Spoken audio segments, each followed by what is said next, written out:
Your love is urgent to me. I won't do nothing without you. Won't do nothing without you. Oh no. Whenever I wake up to your face, gotta praise you. Never know love until I met you. Don't you take that lightly, no. Every now and then we go through pain. We're just human beings, learning each other every day. Yeah, I'm connected to you, girl. Can feel the power away just like you're next to me. I'ma be your galaxy, you be my world. Don't make a move unless you say okay. I won't do nothing without thinking about you. It's second nature to me. I will love nothing if you were to leave. Your love is urgent to me. It's not the last. So much pretty girl I pass, and holding out is such a task. That's why me I say this from my heart. Oh Lord, don't let me cheat on my girlfriend. Cause as far as I can see, representing for she loves only me. Oh Lord, don't let me cheat on my girlfriend. But Lord, if you can stop me from cheating, just don't let me get caught. No, no, no, don't let me get caught. No, don't let me get caught. So hope I don't get caught. So listen to me now. It's such a sticky situation, yeah. Me promise my girl if you only look in her direction, but everywhere me turn, me see her next one. And my body is too weak and I ball for attention. I only wanna give the girls what they want. My lady says I'm wrong, but she would understand. I don't wanna lie, but I don't want to cry. Yo, I'm so very weak inside. Oh Lord, don't let me cheat on my girlfriend. Cause as far as I can see, she loves only me. Oh Lord, don't let me cheat on my girlfriend. Please don't let me cheat. But Lord, if you can stop me from cheating. Yeah. Mic check 1 2. This is a sound check. This is the voice of the New Democratic Party coming to you from Boom Boom. We're here tonight in the constituency of West St. George with the candidate for the New Democratic Party, Kashaka Cupid. Special village meeting here tonight. The New Democratic Party.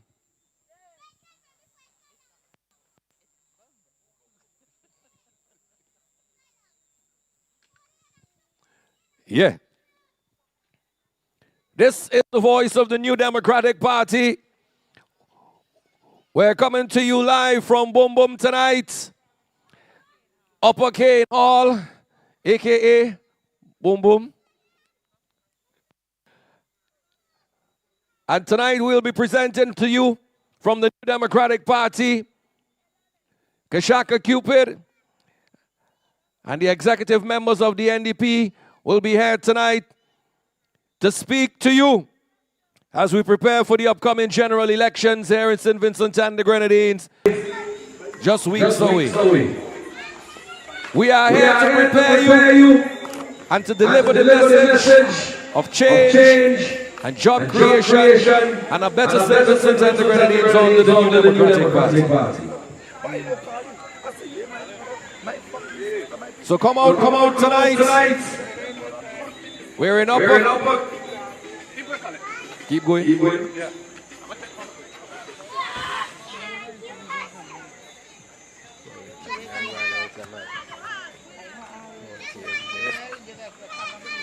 So Upper Cane Hall, wherever you're hearing our voice tonight, it's time to fall in. It's election time. This is the New Democratic Party. We call on all those supporters tonight. Upper Cane Hall, Boom Boom. And those of you lower down on the flat who are hearing us, we encourage you to come out tonight.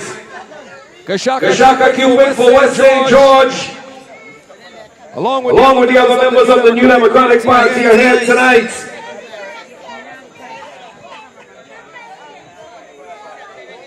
The NDP is on the move. We are ready. The question is, are you?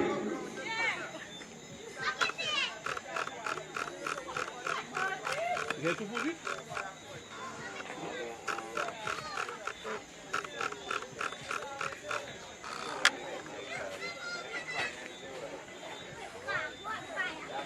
right. All right. Yeah, Nicholas. Got the message. I don't think so.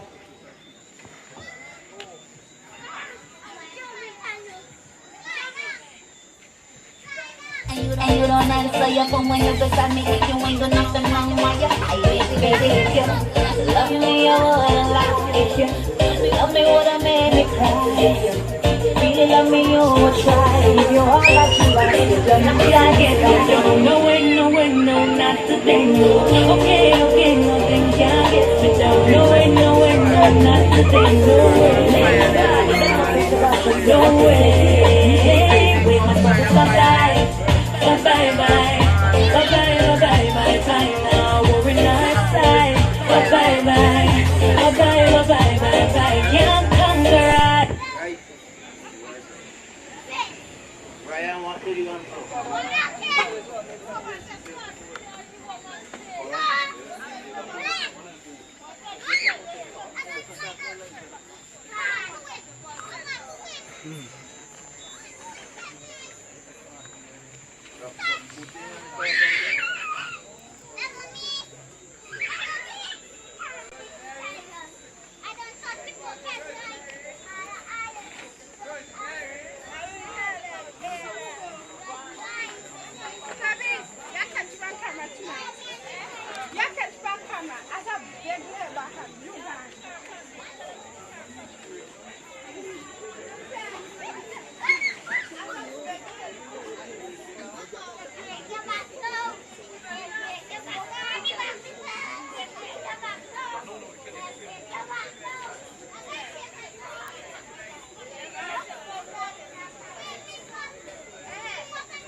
Although I know it's not nice, promise I'll never go back to that door.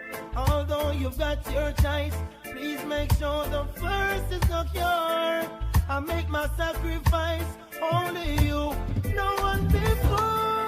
What will it take, my love, to show you I'm still in love with you? What will it take, my love, to show you how much my love is true? Feeling she gave to me makes me feel so brand new. Love you forever, and there's no other like you. Baby, no one but you.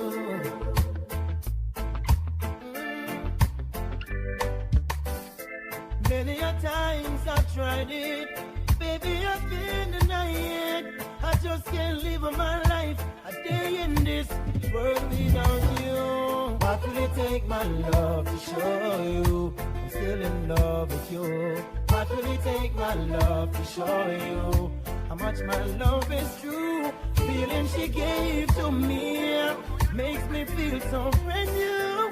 Love you forever, and there's no other like you. Whoa. Listen, hey. Nothing but love and affection, and it's really a lovely thing. It's a lovely thing. So glad I've made you my selection. Girl, you're my everything, my everything. Never knew love like this, girl, I must admit. Ever since you came into my life, it's been more than few years, still no one compares to you. So I really love the way you got me feeling. Nothing but love and affection, and it's really a lovely thing. It's a lovely thing. So glad I've made you my selection.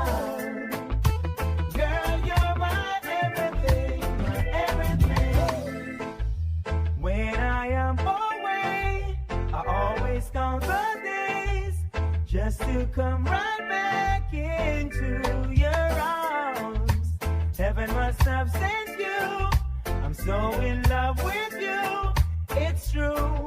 Could I really love the way you got me feeling? Nothing but love and affection, and it's really a lovely thing. It's a lovely thing. So glad I've made you my selection. Girl, you're my everything, everything. I know you know some of the things that I've been through, so I hope you've heard all these words I've said to you. Many a times, questions in my head, but when it's time to ask them, I get scared. Yeah, when life be the same way, from whose word from a day, who's up praise, when life be the same way, who has some food from yesterday, can't find that day. Can't afford to let the system drive me mad. And if my brother wising up from being a victim, I'll be glad. You may not be lucky like Richard. That's why me take it easy in a slippers. Hey, will life be the same way? Who's birth from a lady? Who's half crazy? Will life be the same way? Who's birth from a lady? Who's half crazy? Hey, say you leaving and the reason is clear, because I am a gangster and she's living in fear. In case that I don't make it, is the news you will hear. I got something to tell you, baby, are you prepared? You say that you are leaving and the thoughts of me grieving the mistakes that I made. Make me look deceiving if I ever this morning into wonderful this evening. Break up to make up, love is the reason. Say that you are leaving and the thoughts of me grieving the mistakes that I made. Make me look deceiving if I ever this morning into wonderful this evening. Break up to make up, love is the reason. Well, you me know no spouse. You want me to refine like a meal me coast. I tell me look I work at a security post. With the boss, give me the minimum and take the gross. Well, I'm a gangster, that's first and foremost. When I work for politician, when me head like a dose. Woman, you bring me kids, you have me land and me house. So let's take a trip and go on the north coast. Where you are first boat. Cross. Say you're leaving and the reason is clear. Because I am a gangster and she's living in fear. In case that I don't make it, is the news you will hear. Something to tell you, baby, are you prepared? You say that you are leaving and the thoughts of me grieving mistakes that I made. Make me look deceiving if I ever this morning into wonderful this evening. Wake up to make up, love is the reason. Say that you are leaving and the thoughts of me grieving mistakes that I made. Make me look deceiving if I ever this morning into wonderful this evening. Wake up to make up, love is the reason. Why you wanna leave me in the cold? The prettiest thing my eyes ever behold. You were to me more than money and gold. So make the love unfold, so let's take a stroll. Kill and I got this, you for no other soul. So get this straight and put it in your mold. So for this love, you not fi pay no toll. You have full control and I'm telling you whole. Things I instigate, but what a man to break. I know you might lose faith. I might give you more than you can take. Unconditional love, I know. My eyes can see more clear as long as you're standing there. Seems like I'm in a dream, or things are the way they seem. Sorry if I treat you bad, or if I ever make you sad. Didn't mean to get so mad. You're the best thing I ever had. I don't know what to do. I'm so in love with you. I hurt you, yes it's true, but I got a few words for you. It's okay, it's alright. I'm gonna make it on the morning flight. I'm gonna do all the things you like champagne and candlelight, light. Touch your body when the mood is right. Make you tingle with the light. And later on in the night, we gonna make love till morning light. Baby, don't let love go, mister, let love stay. I want us to be together till we old and grey. Don't leave me in this sorrow nor in dismay. A reply from you would simply make my day. I was a fool to make she back and go away. No lonely is the price that I got to pay. I guess I gotta be the player everybody want me to be. That you want me to be. And I couldn't get to see the things that you want me to see. That you want me to see. I want you in my life, I don't want you as a memory. Not as a memory. Well, life would not be complete without this woman by my side. I'm so obsolete. The stupid ways of mine I would have never repeat. If this world was mine, I would have give you to keep. Place it at your feet. Girl, you love it not cheap. I may not understand how could I be such a creep. It cut me like a knife and now I'm hurting deep. Many night me no sleep. Me a moan and a weep. And me heart a skipping. It's okay, it's alright. I'm gonna make it on the morning flight. I'm gonna do all the things you like champagne and candlelight, light. Only you can make me feel just like a king. Love you give to me so real, makes me give in. Girl, just like magnet, just in your love keeps pulling me in. If it's a battle I fight for you, I have to win. To prove to you my love so deep within, it's even good and deeper since I represent longing for my baby to love me more. What am I longing for? Babylon release the cure. What am I longing for? My baby to love me more. What am I longing for?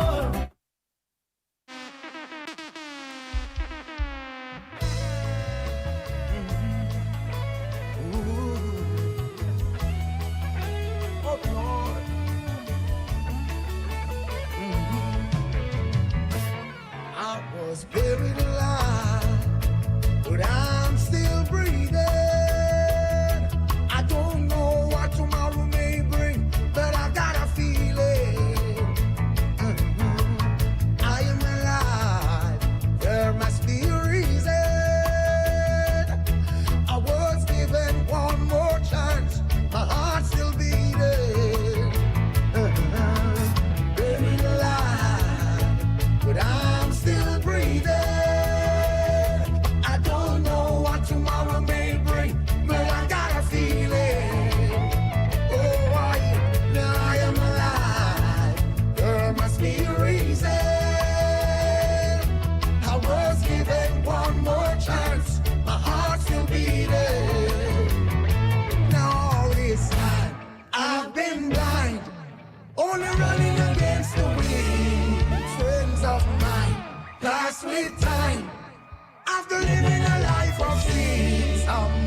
Some cry, some smile, some fight every day.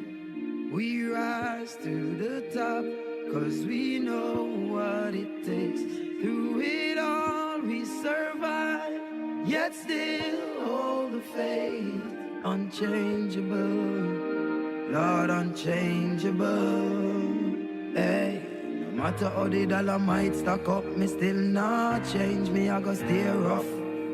Inna the giddy and you have to buckle up your lace. Be smart, don't be a gruff, no, no. Life it's a journey, it's a long race. Mama says son be wise and don't bring disgrace. So me take up the broom and start sweep the place. Cause all these ways they got to be erased. I love to me people that me embrace. The truth are the truth and that can't erase. So hell to all of those who want hate. Just send me to finish this race. So we ain't giving up now. We put up a fight. We got to be ready. Cause time's getting dreary. Just said don't you worry. I'll be the hurry, Lord. We got to be ready. Cause time's getting dreary. So we pray, we pray.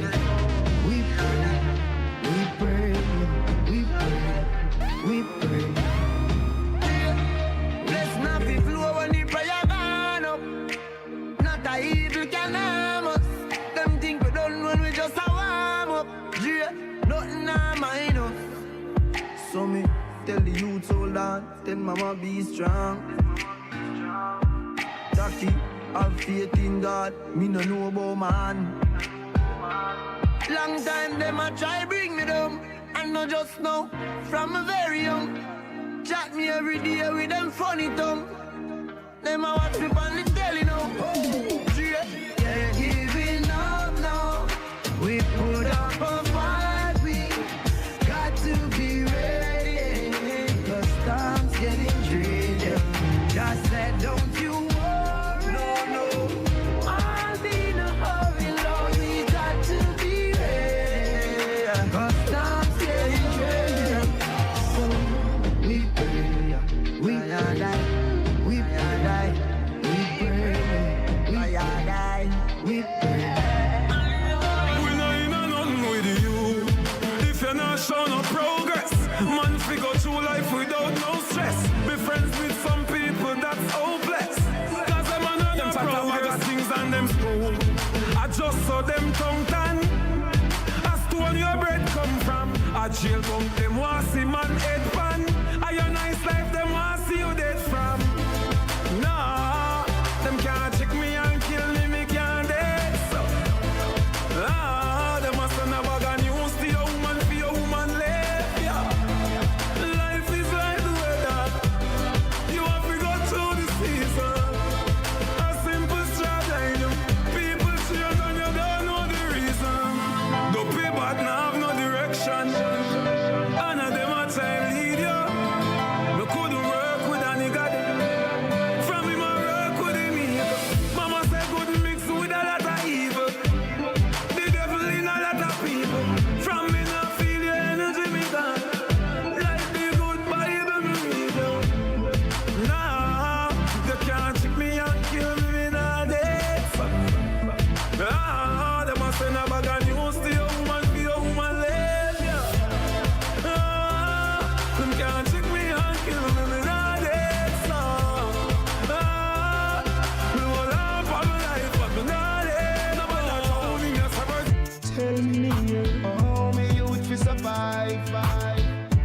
How me fi send him go school in this time? If me don't make money, politician come on TV, I show with this big pretty smile. Nothing no funny.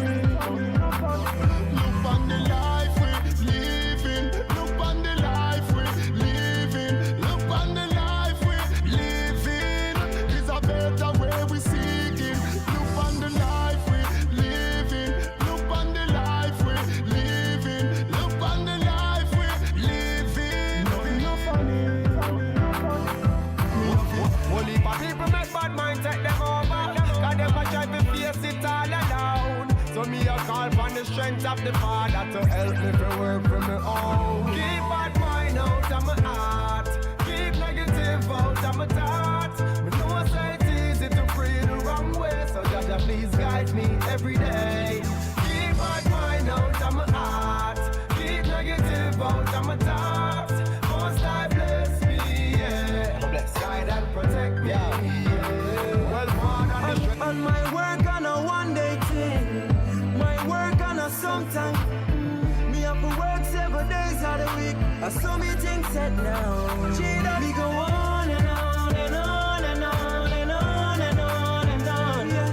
No time for linger, no time for come. Even through the storm. Me go on and on and on and on and on. No time for evil, no time for war. I saw me things set now. I got joy. Yeah, gonna want stop me slow. Thank you very much. Upper Kane Hall, good evening. No. Come on. You can do better than that. Come on. Good evening, Upper Kane Hall. This is the voice of the New Democratic Party. We're inviting you to our village meeting this evening. And before we get into the meat of things, what we'll do at this point, we'd like to ask Brother Claude Bascom to invoke God's blessings on our proceedings. Give him a round of applause, please, as he comes to the microphone. Come on.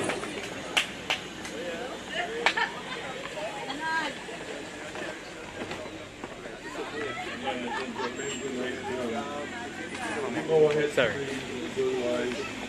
To give Almighty God the thanks and the praise that is due to Him. Almighty God and everlasting Father, we come before your presence this evening. We realize, oh God, that it's you who have made us, and you made us in your own image and likeness.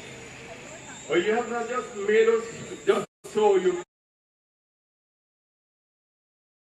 praise and glory. Father and God, you dwell in the affairs of man. But man, oh God, today has strayed from your path. We thank you, Lord God, because you're still on the throne and you always remember your own.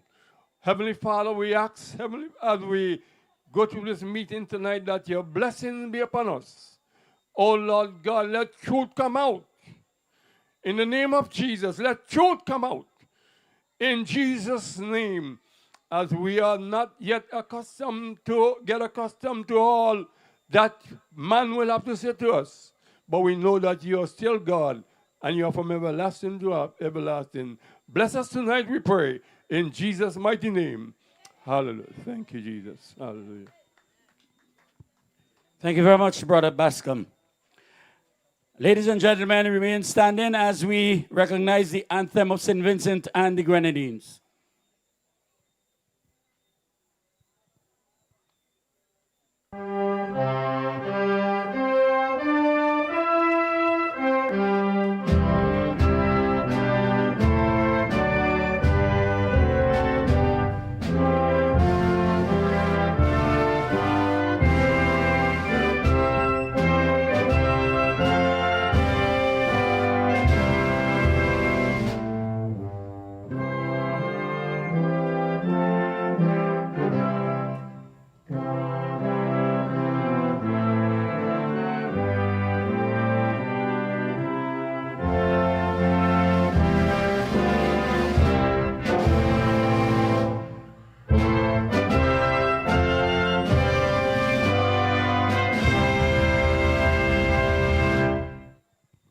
Thank you very much.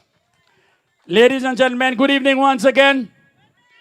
I just want you to know that we have a cadre of speakers who will let you know what the plans, programs, and policies are for the new Democratic Party that is going to govern the country after the next elections. But to do much more than I'm saying now, we do have one of the top MCs in St. Vincent and the Grenadines who is going to host our evening's proceedings. Put your hands together, welcome on stage Colin the Hitman Graham. Come on, he deserves a bigger round of applause than that. Thank you, Maurice, but you call it wrong. You the top MC, you know. I learn from fellas like you. Good night, Upper Fay Hall, boom, boom, good night. Yeah, man. Here now, the New Democratic Party is here and we're ready to go, ladies and gentlemen. Before I go any further, I want you all to make some noise because the NDP is here tonight. We are just weeks away from the general elections in St. Vincent and the Grenadines.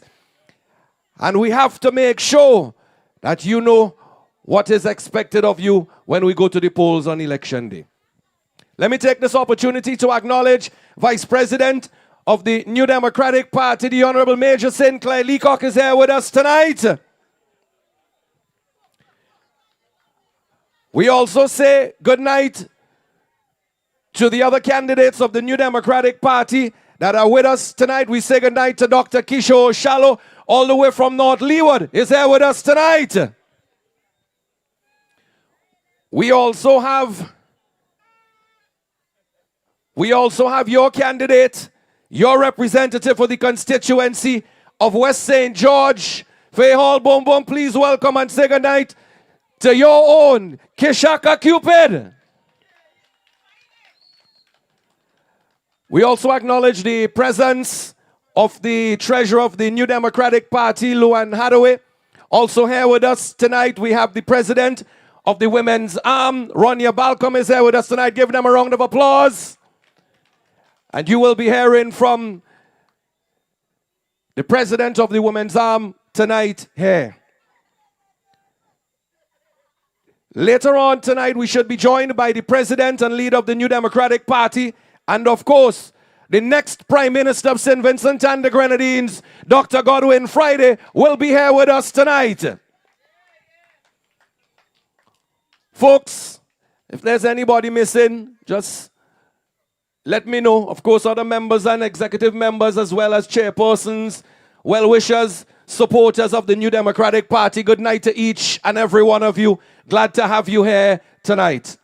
For those of you following on social media, good night, and remember to like and share the live. Spread the message of the New Democratic Party. We are in election mode.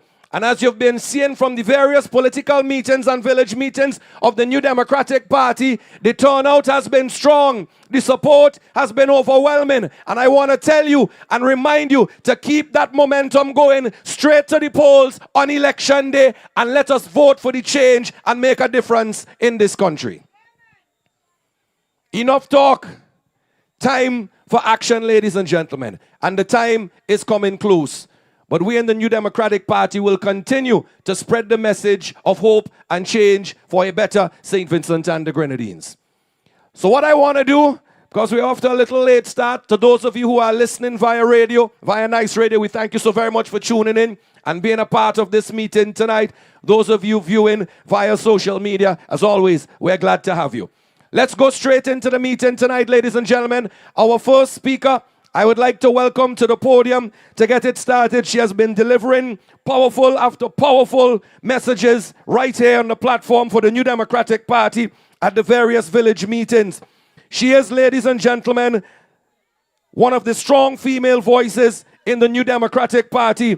And of course, she is also the president of the Women's Arm. Ladies and gentlemen, please give a round of applause and welcome Ronya Balcom. You're broken down and tired of living life on the merry-go-round, and you can't find a fighter, but I see it in you, so we gon' walk it out. Move mountains, we gon' walk it out and move. Good night, boom, boom. Yes, we have to cherish some of these quite unique names for our communities in St. Vincent and the Grenadines. Good night to the entire West St. George constituency. It is indeed a pleasure to be here tonight. Protocol already being established. I crave your indulgence while I adopt the protocols.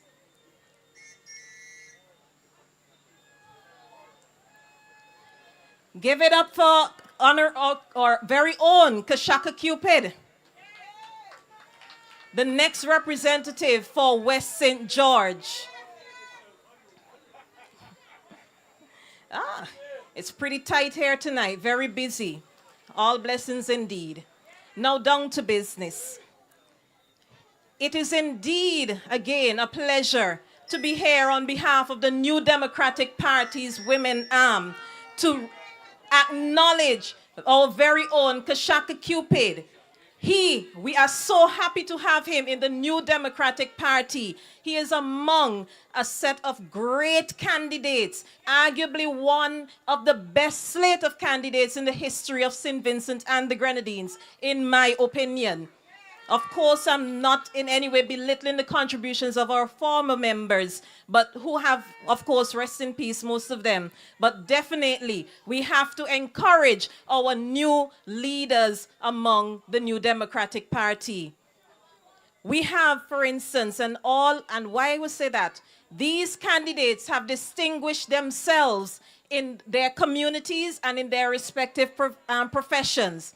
For instance, we have forgive me, I'm jumping ahead of myself with the honorable. I guess we're all excited to get into Parliament. Yes?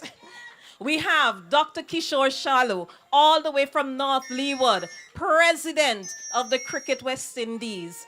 That is indeed an admirable feat for a young man. And for him to be on the New Democratic Party ticket, we're of course very much excited to have him. We have a team of educators, our very own breath of fresh air, Honorable Senator Siobhan John from North Windward. We have Andrew Teach John. We have our very own Terence Oliver. We have Conroy Huggins, a lot of educators under our belt. We have former managers, for instance, our very own Laverne Gibson Velox from neighboring East St. George. We have lawyers. Our very distinguished president, Honorable Dr. Godwin Friday, is one such lawyer. We have Israel Bruce. And of course, we have our very own Kashaka Cupid. He, as an assistant controller of customs, is very in tune with the state's pocket. And by being on the New Democratic Party ticket, he is going to assist us to make sure there's a more symbiotic relationship as it relates to taxation here in St. Vincent and the Grenadines. Now, I may not seem like myself tonight because there is something that is weighing very, very heavily on my heart tonight. It weighs very heavily. Just this week, again, violence against women makes the headlines in St. Vincent and the Grenadines. It is very, very painful. Our women are becoming an endangered species in St. Vincent and the Grenadines. And it hurts me because as a mother of 5 children, 5 girls at that, I cannot imagine how our society is descending negatively. It is indeed a tough time to be a woman in St. Vincent and the Grenadines. On the government side, we have had 3 members of parliament on the ULP side that have made the headlines for violence against women. 3 of them. No sanctions.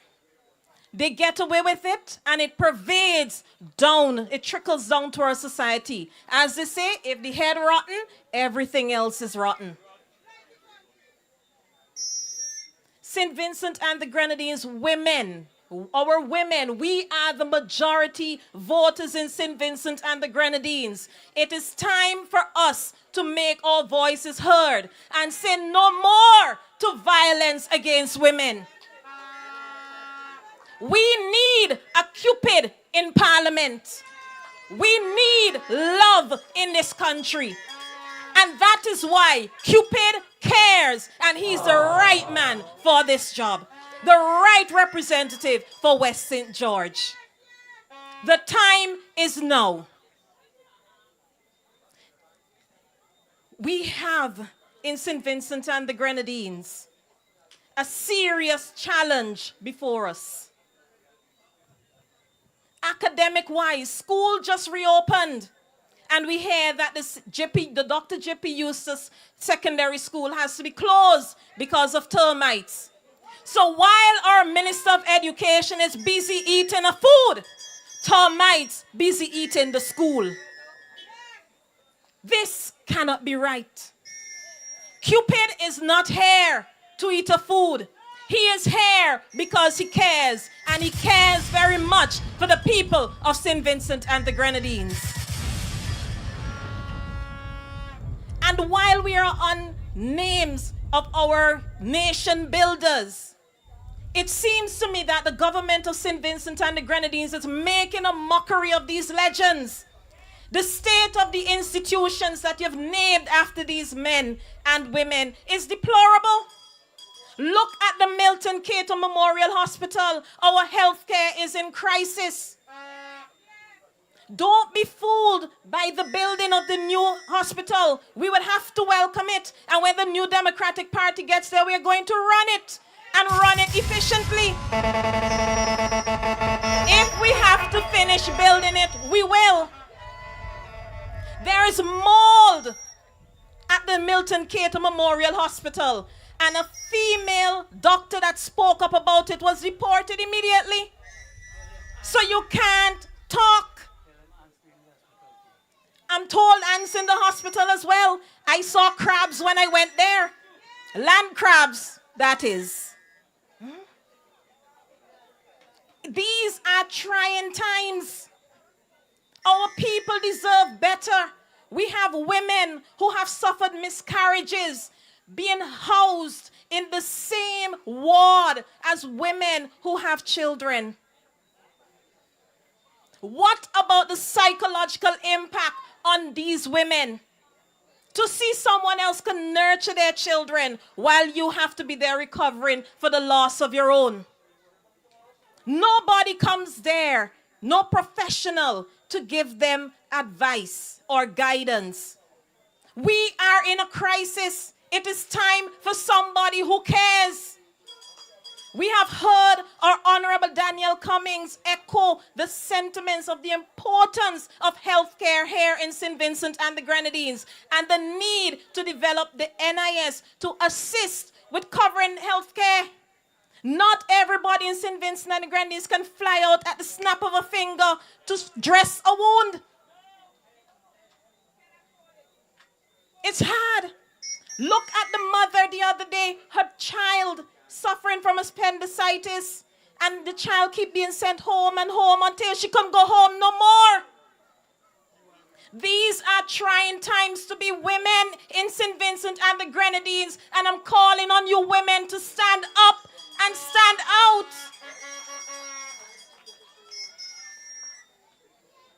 The housing, we see them parading on API. I will call what I observe PR decor. When I do something, I do it to the best because I want the best for other people. You look at the faucets that they're putting to turn on the taps. Regular tap that you see on a standpipe. In the roof, regular sockets. No sort of improvement. Because you would have taken people from a board house to a wall house means that you won't take them all the way. People deserve better. You do not celebrate mediocrity. We are in the 21st century, and women, we can make a difference. And with a strong women's arm behind the New Democratic Party, book it and sure, there will be the change.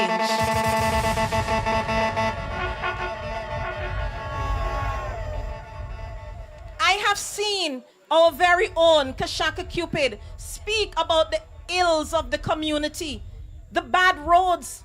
Going up to Daphne the other day, I could hardly see where I'm going. Poor lighting, the same potholes I passed as a child, they're still there today. How are we better off? Coming here to bum the amount of potholes as well. Make it make sense. We are investing so much money. They're coming to the parliament year in, year out, asking for more and more, and less is being done. They have to account. It's now or never. We have the government giving out laptops. We welcome them every year. But the parents still have to line up to buy books. Why are these books not made digital? The workbooks, yes, you purchase them because you have to continue to write. But the textbooks that you read, why aren't they being made digital? Grenada is already leading the way. You know how expensive it is to purchase textbooks now? Parents, are you with me? These are trying times. The government complains about the population. A few months ago, they would have taken, what you call that? I'm so sorry. They would have taken birth control, my apologies, out of the clinics because they want the population to increase. But look, we have children begging on the street. Make it make sense. It's a trying time, and that is why we cannot in West St. George be bombarded by someone just interested in eating a food. During the vaccine mandate, I understand his very own sister was fired. You were there busy eating a food while your sister went on the breadline. How could that be right? That is why Kashaka Cupid Cares is the man for the job. Under a New Democratic Party, the use of these laptops will have to be introduced in the schools. It makes no sense that you provide them with the instrument and they're not being used. The New Democratic Party will make it make sense. And again, as we have assembled an awesome team to ensure that we represent St. Vincent and the Grenadines well. Yellow is the code. The symbol is the key. Come election day, I beg you, West St. George, vote for NDP. Vote overwhelmingly for Kashaka Cupid. God bless and have a good night.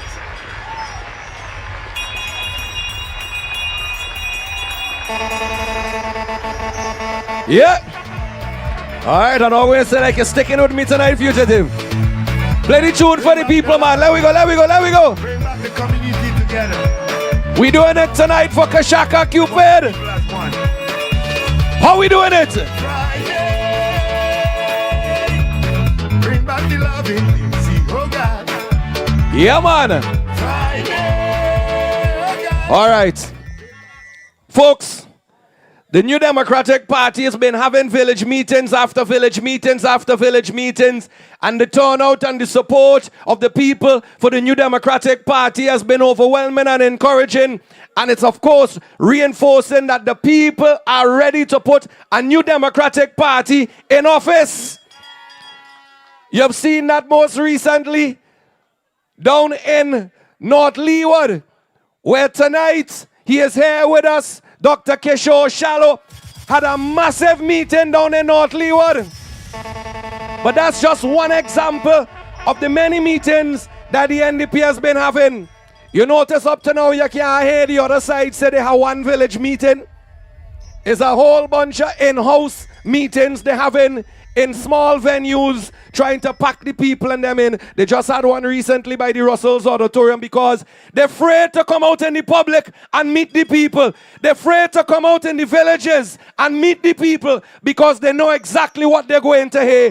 It is time for NDP. It is time for a change. Enough is enough, and time for them to go. So coming all the way from North Leeward tonight, ladies and gentlemen, to champion the cause for your candidate, the person you will vote in the polls come election day. Please welcome Dr. Keshaw Shallow to endorse your candidate, Kashaka Cupid. Welcome, Dr. Shallow. Go on with it, go on with it. Yeah, easy. Are you kidding me? Ghost, yeah. So we are coming with a force, yeah. Blessings we are reap and we coursing on full. Oh, we no rise and boast. Yeah, we give thanks like we need it the most. We have to give thanks like we really supposed to be thankful. Blessings all for my life and Thanks, Fuji. Thanks, Colin. Good night, everyone. How are you feeling tonight? You good? I must admit, I still have a little hangover from last night. I think I could be forgiven for that, right, Luan? Special greetings to all who have journeyed from all over the country to be here to support our brother Kashaka. Also, I want to recognize my esteemed colleagues leading us at this moment. I don't think Dr. Friday is here just yet, so our leader in his absence is obviously... Oh, Doc Rich. All right, good night, Doc. Welcome. Major and all the others, special greetings. Come, Doc, come, Doc. Welcome, welcome, welcome, Doc, welcome, Doc.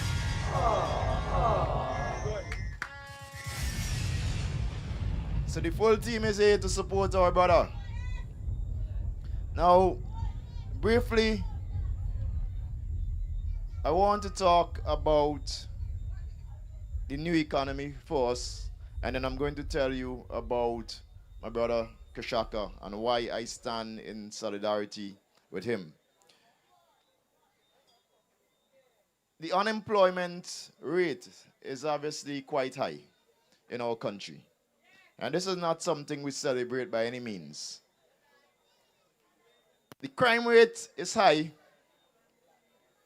The healthcare system is in critical condition.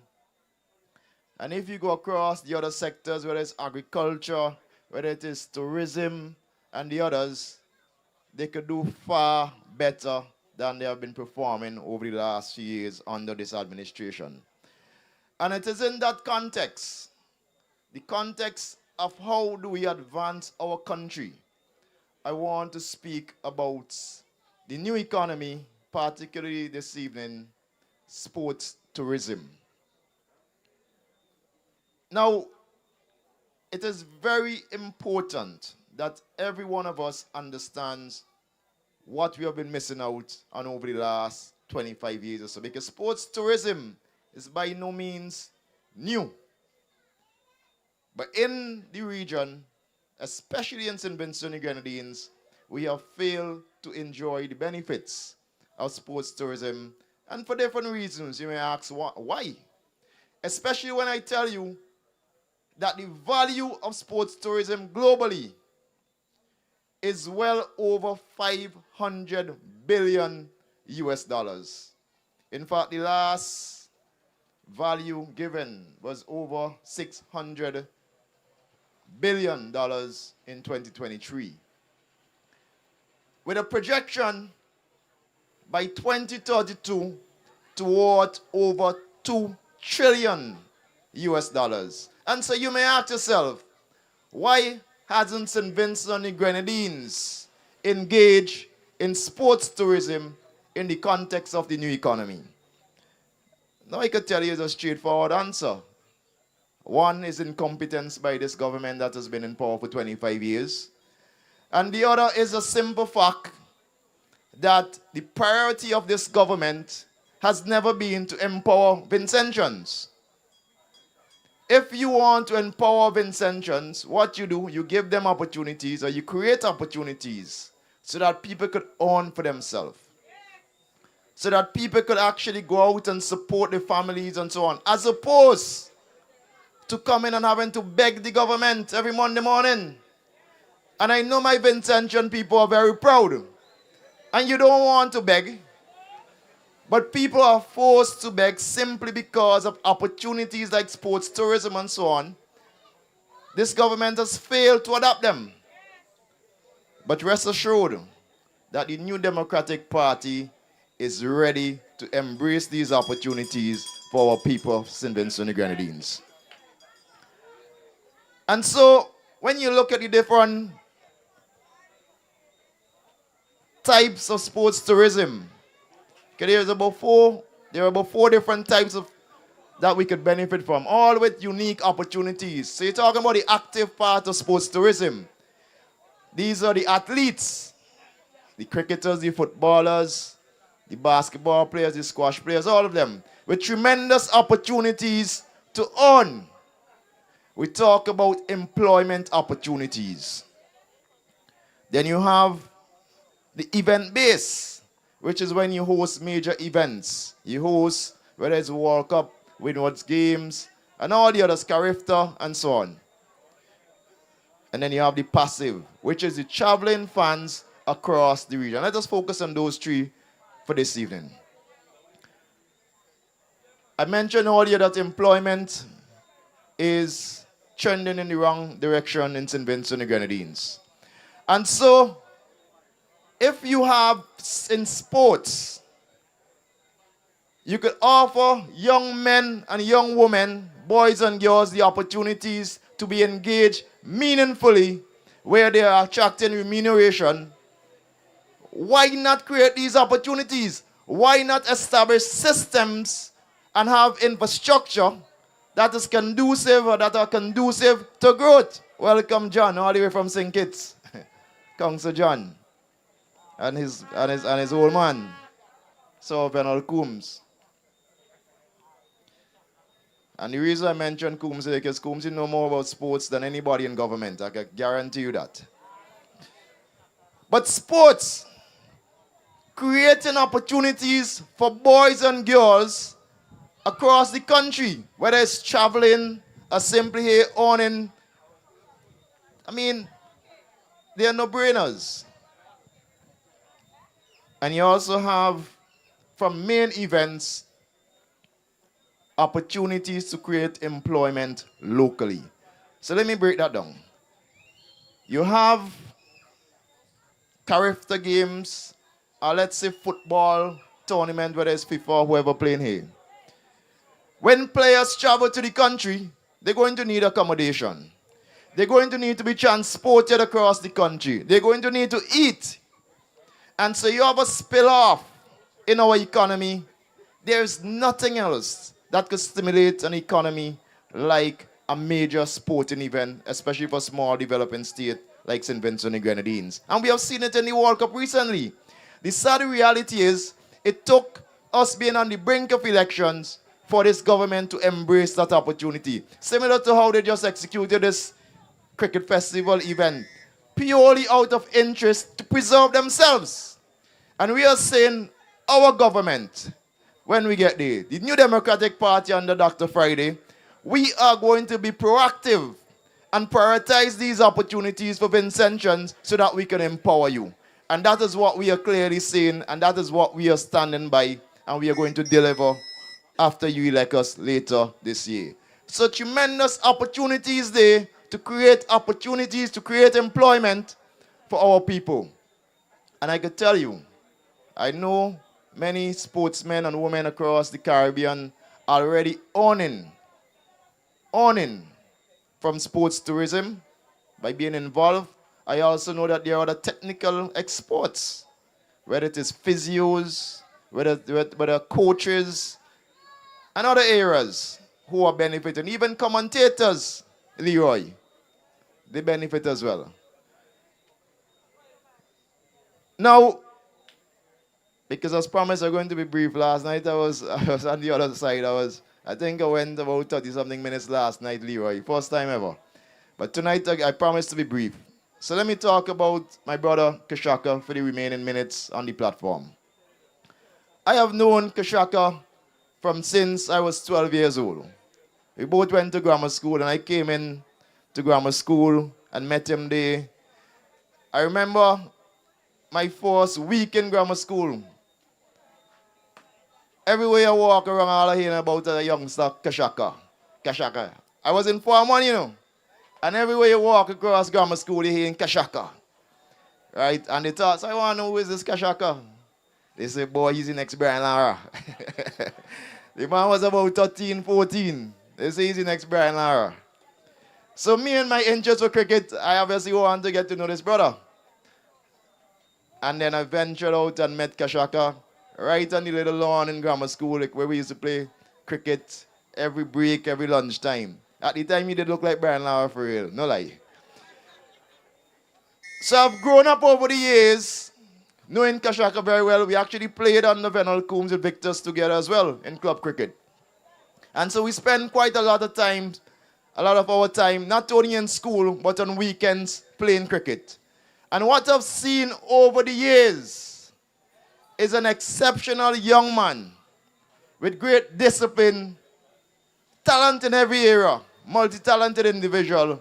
And what I could say is once this young man has committed himself to something, he stands firmly by it and gives it his full 100.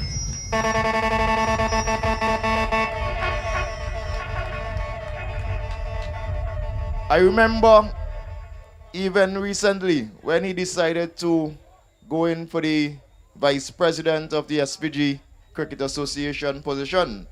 And he reached out to me. I believe I was one of the first persons he reached out to and asked if this is something that he should undertake. And I advised him, of course, because he's more than qualified for the role, both in cricket and his academics and experience. And so I said, yes, and you have my full support. And Shaka hit the ground running.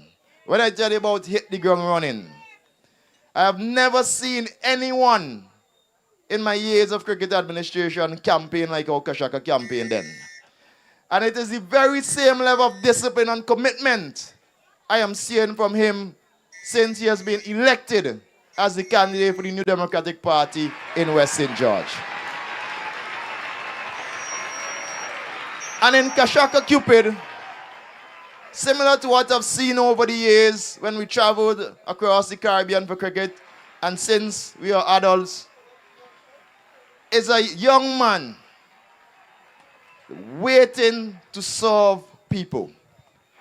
In cricket, he led us, and in this era of politics, as a candidate, he is ready to lead from the front for West St. George. Over the last few weeks, I could hardly get to talk to my brother. Because when he ain't out in the communities, right, he did preparing some document and some meeting with his executive. So Shaka, no issue. Do the work, win the seat, and then after we go lime. But what I want to say before I leave, you have a choice. You have two candidates before you. Two of them I know very well because Buffy also taught me in grammar school. So I know the fella. I know him very well. But you have this hard-working young man ready to challenge the status quo, ready to push the boundaries, and ready to fight the fight and deliver for you here in West St. George. And the only thing I would say about his opponent is that he's an unwilling participant. That is all. I don't need to say anything else. So you have a willing young man ready to deliver for you versus an unwilling participant. The choice ain't easy. The choice is very easy. And so, when the elections, when the date is announced later this year, in a matter of weeks really, I anticipate 2 months the most, Leroy. I am saying that the NDP, and I mean, for those of you who were in North Leeward last night, you felt the tide. You felt the atmosphere. And the momentum is certainly with the New Democratic Party. And it's absolutely no doubt that the NDP is going to win this next election convincingly. And so, I say to you, the people of West St. George, you want a representative in cabinet. You want Kashaka Cupid in cabinet.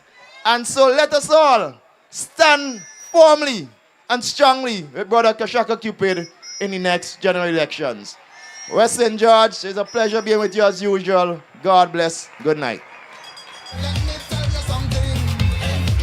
Let me tell you, I don't like how Labour moving. Every time they have all the big meetings, only for big money they spending. People never know. While things in the country, Yep. poor people not making Play the tune, play the tune. What we going to do? What we going to do? Time to run them, time to run them. All right, all right, all right. All right, all right. Look, somebody this is calling you. Look, somebody they calling you. Run quick, run quick. Run quick. You see the person that stand up there, so. All right.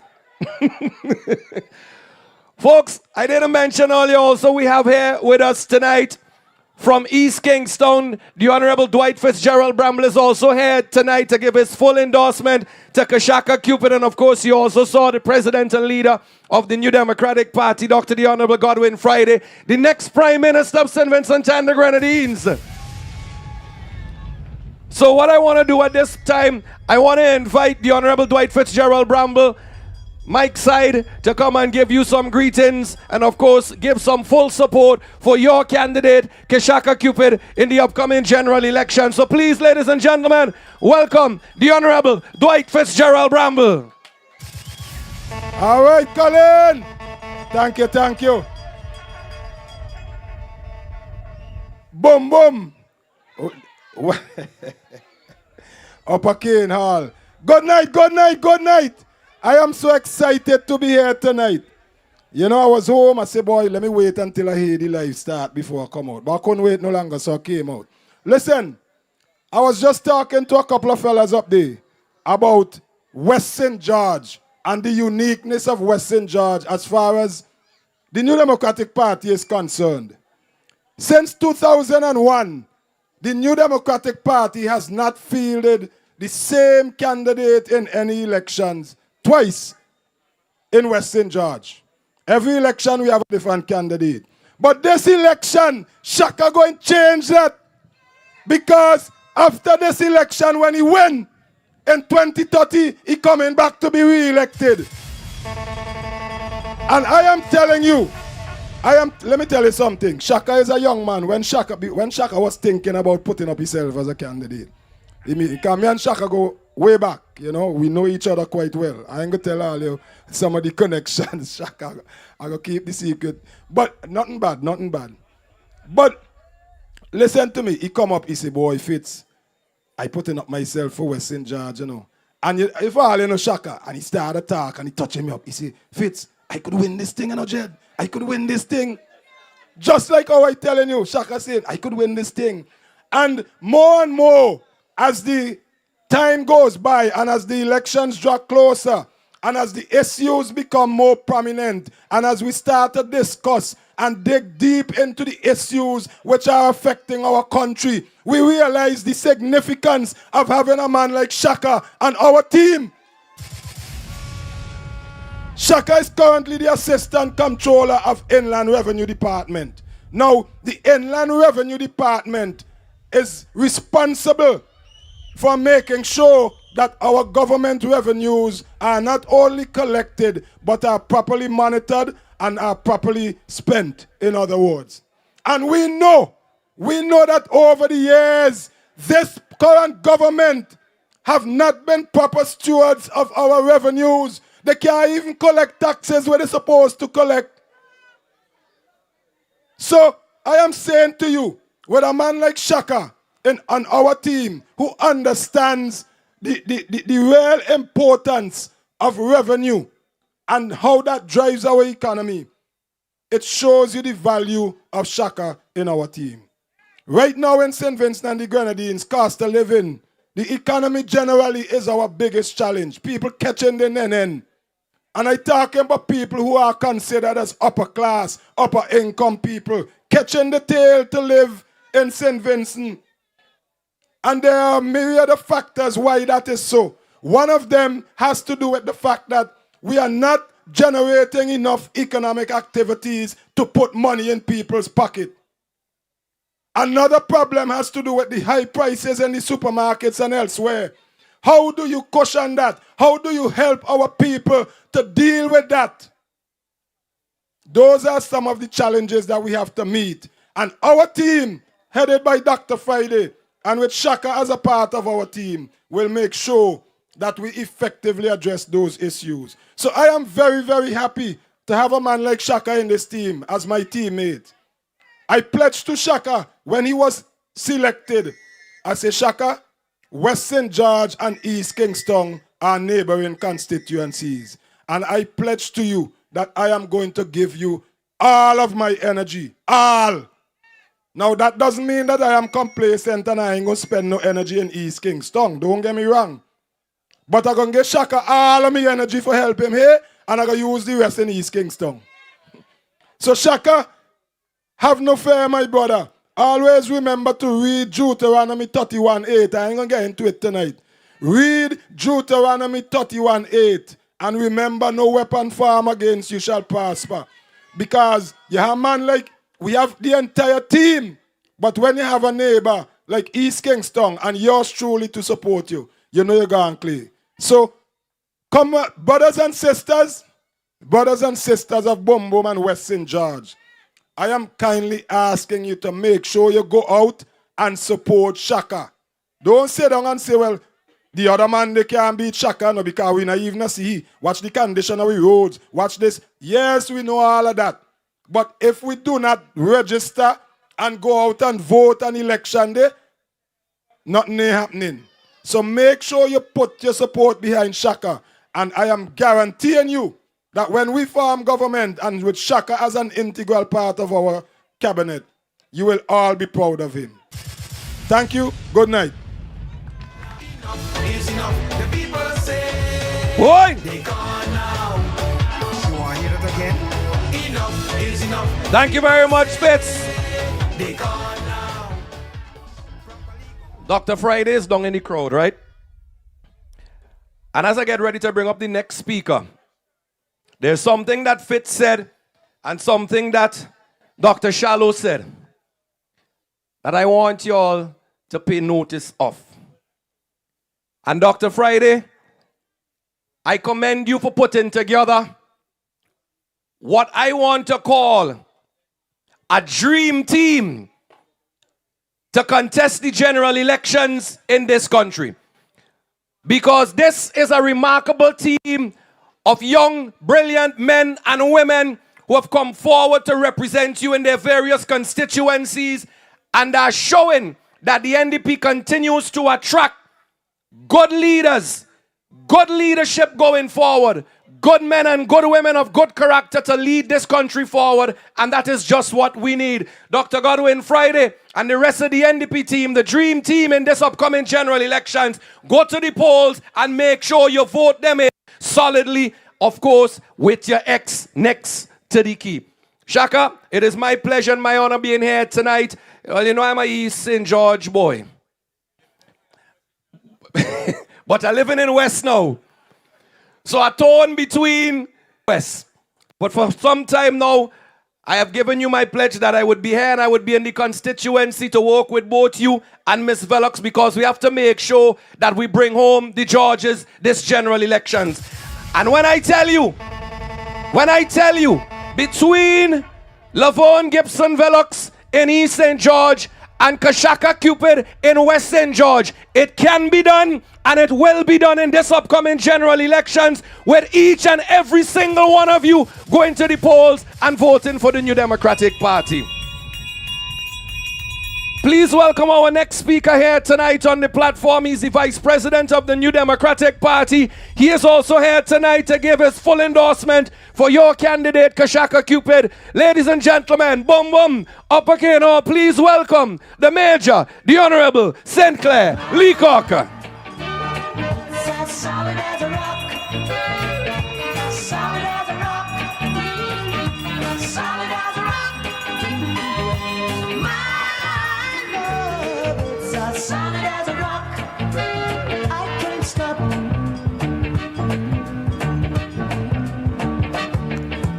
If you're asking me, will my love ever be? Well, you know I tell you truthfully.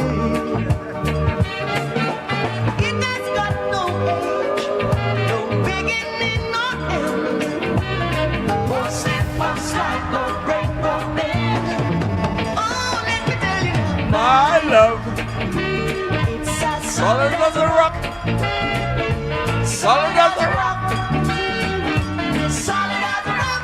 Oh, honey, my love, solid as a rock. I can't stop. Aha. Good night, good night, good night, good night, good night, good night. I'm not saying boom boom tonight, I'm saying Upper Cane Hall.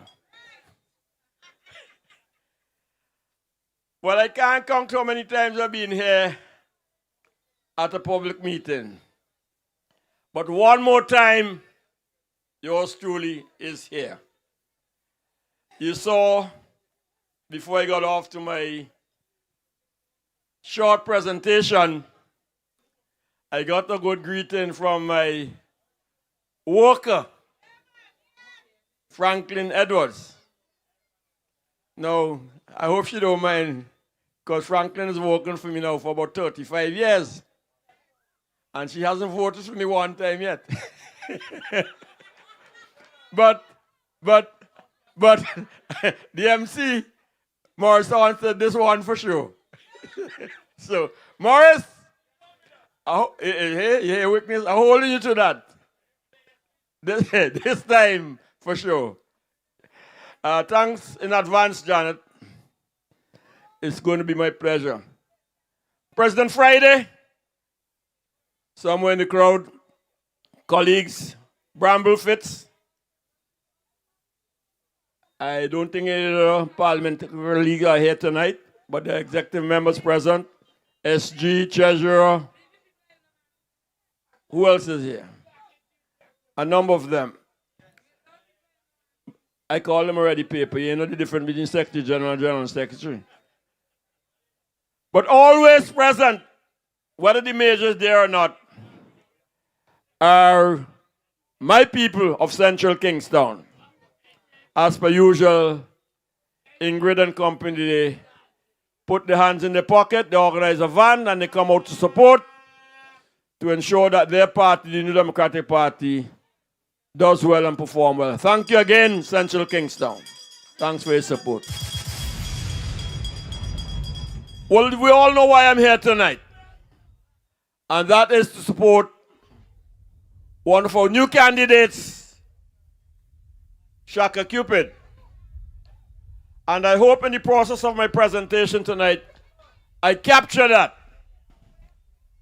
But for convenience only, I want to go back in tonight's presentation to one that I made about 5 years ago in this Western George Shaka. And I made it in Poliad. And I don't know if you're going there this time around for any public meeting. It's one of the most emotional presentations I've ever made in politics. That Poliad presentation, and Sister K did say that, and I felt so myself. But one of the things I remember in that presentation is that a young lady came to me in the course of the night. She was 13, 14 years of age. And she didn't even call me by name, but recognized me by number and said to me, "Sir, you wouldn't believe it. I'm just around 14 years old,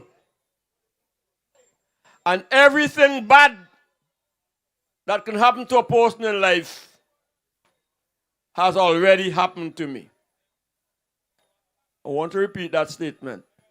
A young lady at 14 saying to me that everything bad that can happen to a person in life has already happened to them. Tonight, I wouldn't go over the significance, the history, the social circumstances of a person born and or growing up in an area that we call a yard, because that one is pole yard. The other yard, I myself was born in a yard up street in Kingstown. What I can tell you, that if you're born in a location that is referred to as a yard, it acknowledges and recognizes the tremendous challenges in life that you would have to face to get head above water. In fact, at that time, Kish, the opportunities were narrow. You either became a Stevido, as they call it in those days, a skibido, or you went to prison. Very limited. I always give thanks to my parents for getting me out of that circumstances as we moved not long from then to an area called New Montrose. Now, where's Major going with this story? And Shaka and Western George. Tonight, those of you who are hearing me, those of you who are here present, those of you who are on any of the platforms, and those of you who are in Radio Land, I want to say this to you. You would hear our party, and the president is particularly good about it, speak about what we refer to as our pillars of development. And we highlight the importance of agriculture. We highlight the importance of tourism. We highlight the importance of fisheries, the marine economy, or people say the new and the blue. And we speak about the new economy or the youth economy, as our young president, Esteban, will speak about, which is being championed now on the platforms by Dr. Kishore Shallow.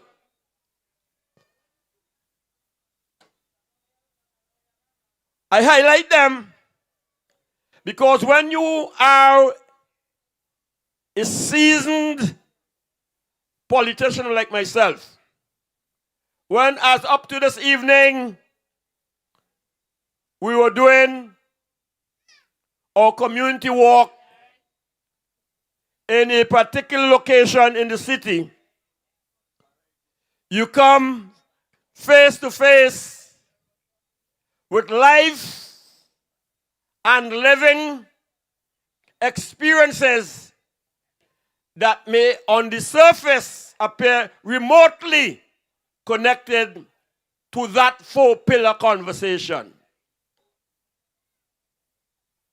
Because, in essence, our supporters, our voters are saying and or asking how that affects me.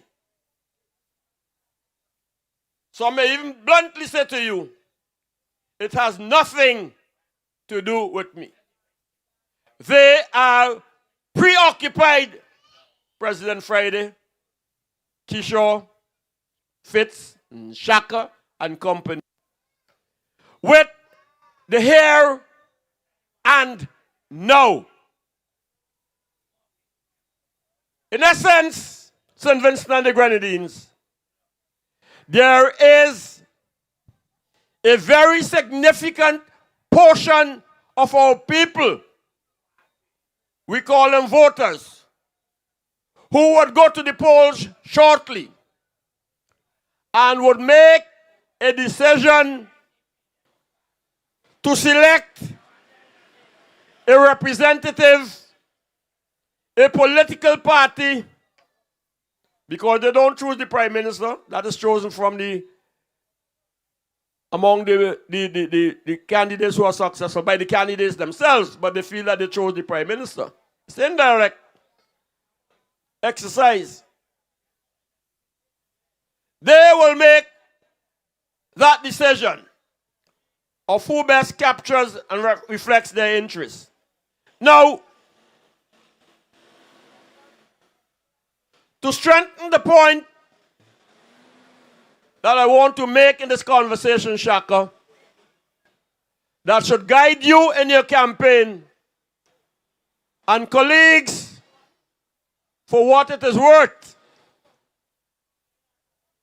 I have come across, and I saw this up to yesterday, again in another location in my own constituency, I have come across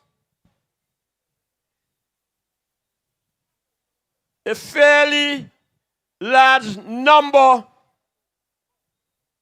of young people for whom politics is neither here nor there.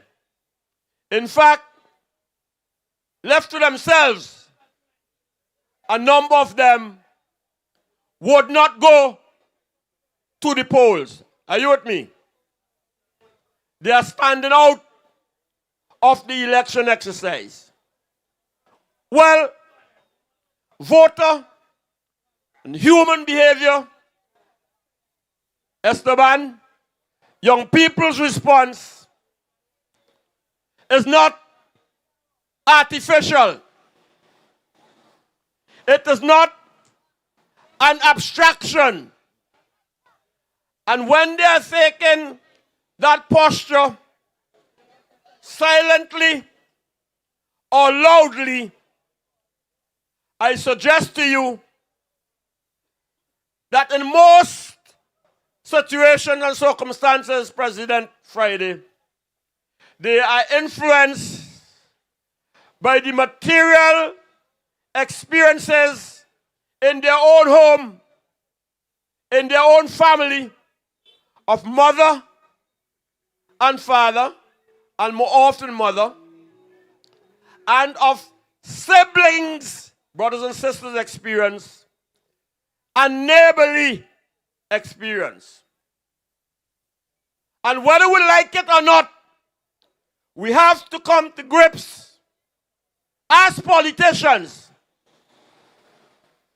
as candidates, and soon to be representatives. There are a number of people who are not amused in the least by their circumstances. The truth be told, when we come on a political platform and we give generalized presentations, oftentimes we miss the target of reaching the people whose lives we want to touch and change. Transform is the word these days.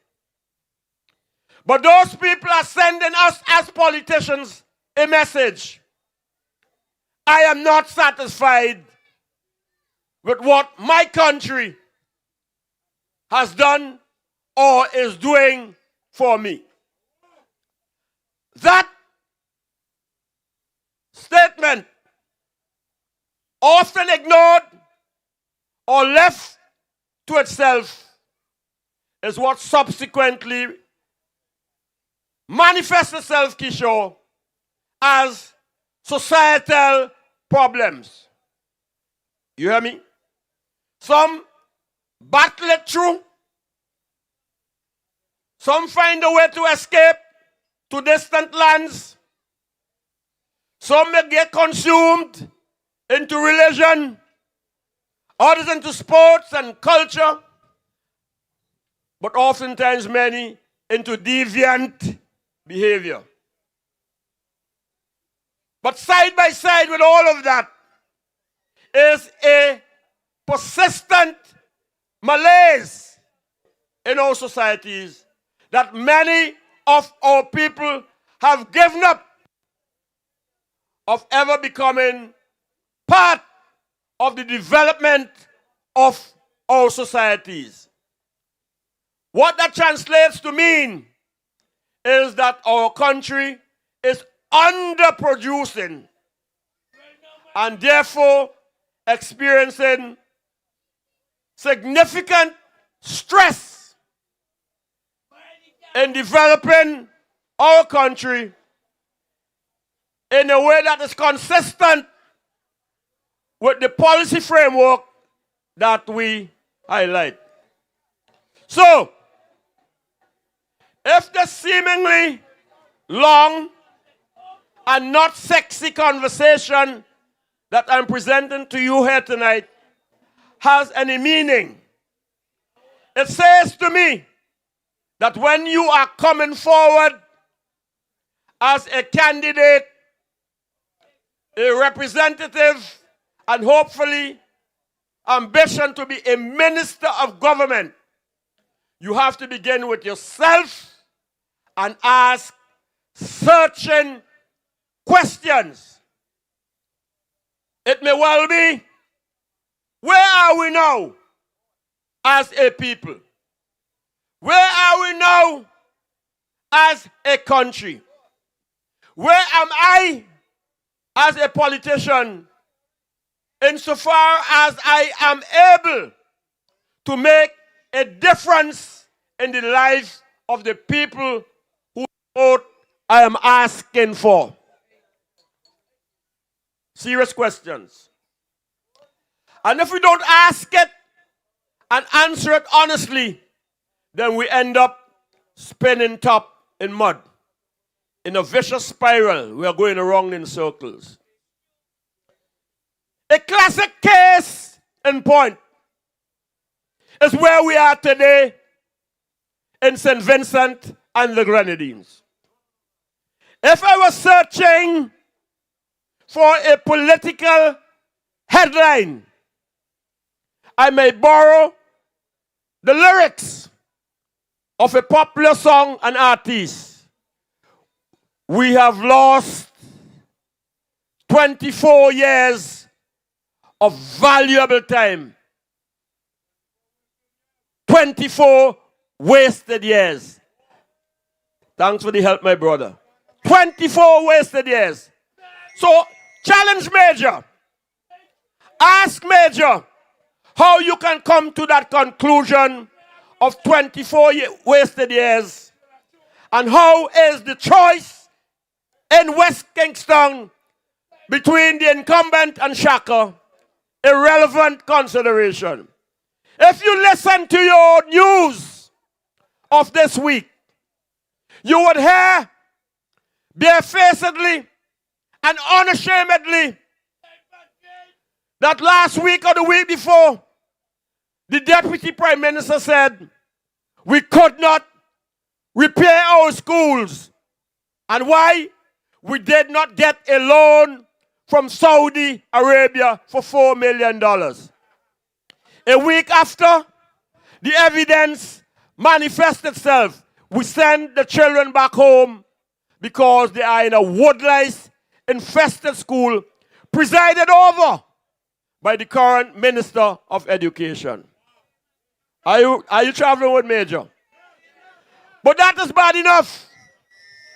This is an independent country that after 46 years, 46 years of independence, says to a nation, we cannot take care of you because we cannot maintain your schools.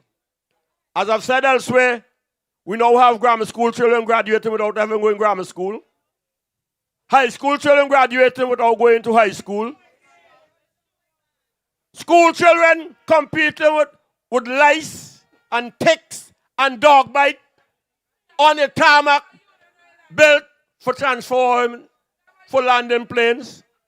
That's just St. Vincent. But Major always comes to the point. I always come to the point. The insult, the injury is when a privileged Minister of Finance, and you listen here in Kane Hall, not calling you boom boom.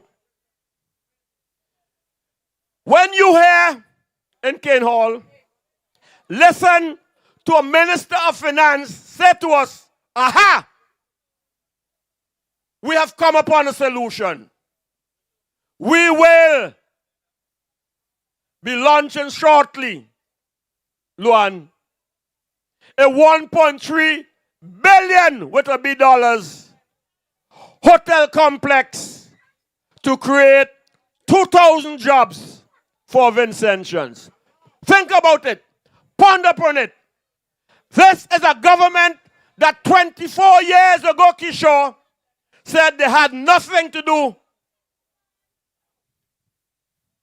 with the capitalist citadels of the world. They did not believe in a vibrant private sector. They argued for state control. They would rid the country of the Veras, the Graves, the Boddies, the Randys. They didn't call by name, but by extension it will reach them. And they would replace all of that by state enterprise. The consequences that this country of ours has seen the worst level of economic and social decline in its economic and political history. And for that, we have to thank Ralph Gonsalves, supported by people the likes of a Curtis King, who could not be smart enough to realize that he was not following effective and efficient leadership that would improve the constituency he wants to represent. Are you with Major? Are you with Major? So, in Kane Hall, your choice of a candidate, your choice of a political party is directly related to the kinds of future yours and Vincent and the Grenadines would have. There's not one of you here, none, whose life is better today because of a sandals. None of you. There's not one of you who is better off here today because we have an Argyle International Airport for $1 billion. Not that they're not important. Not that not important. But look at how they want to send you, the voters. Send the fool a little further. And Dr. Friday, speaking directly to you, I haven't done this before. Colleagues, I'm speaking to you. It don't sit square with me. I'm getting the signal to wrap up.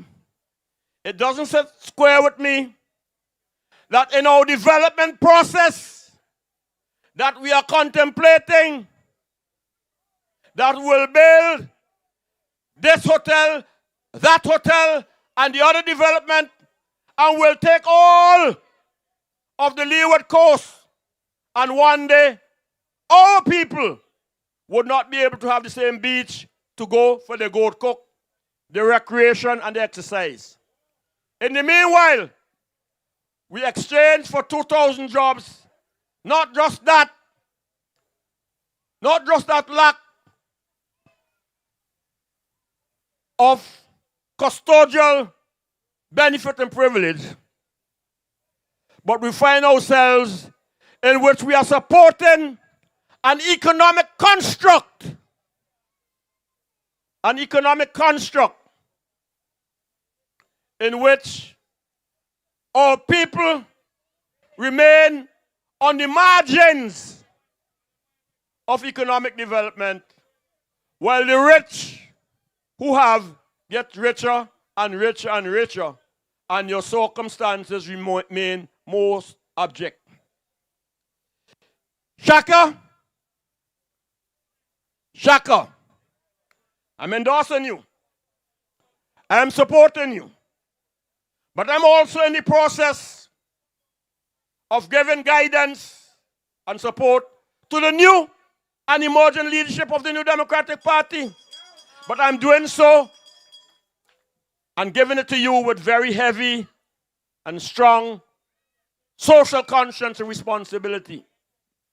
I don't want 10 years from now to go and visit a home in which you can't separate the sponge on the mattress from the spring in the mattress.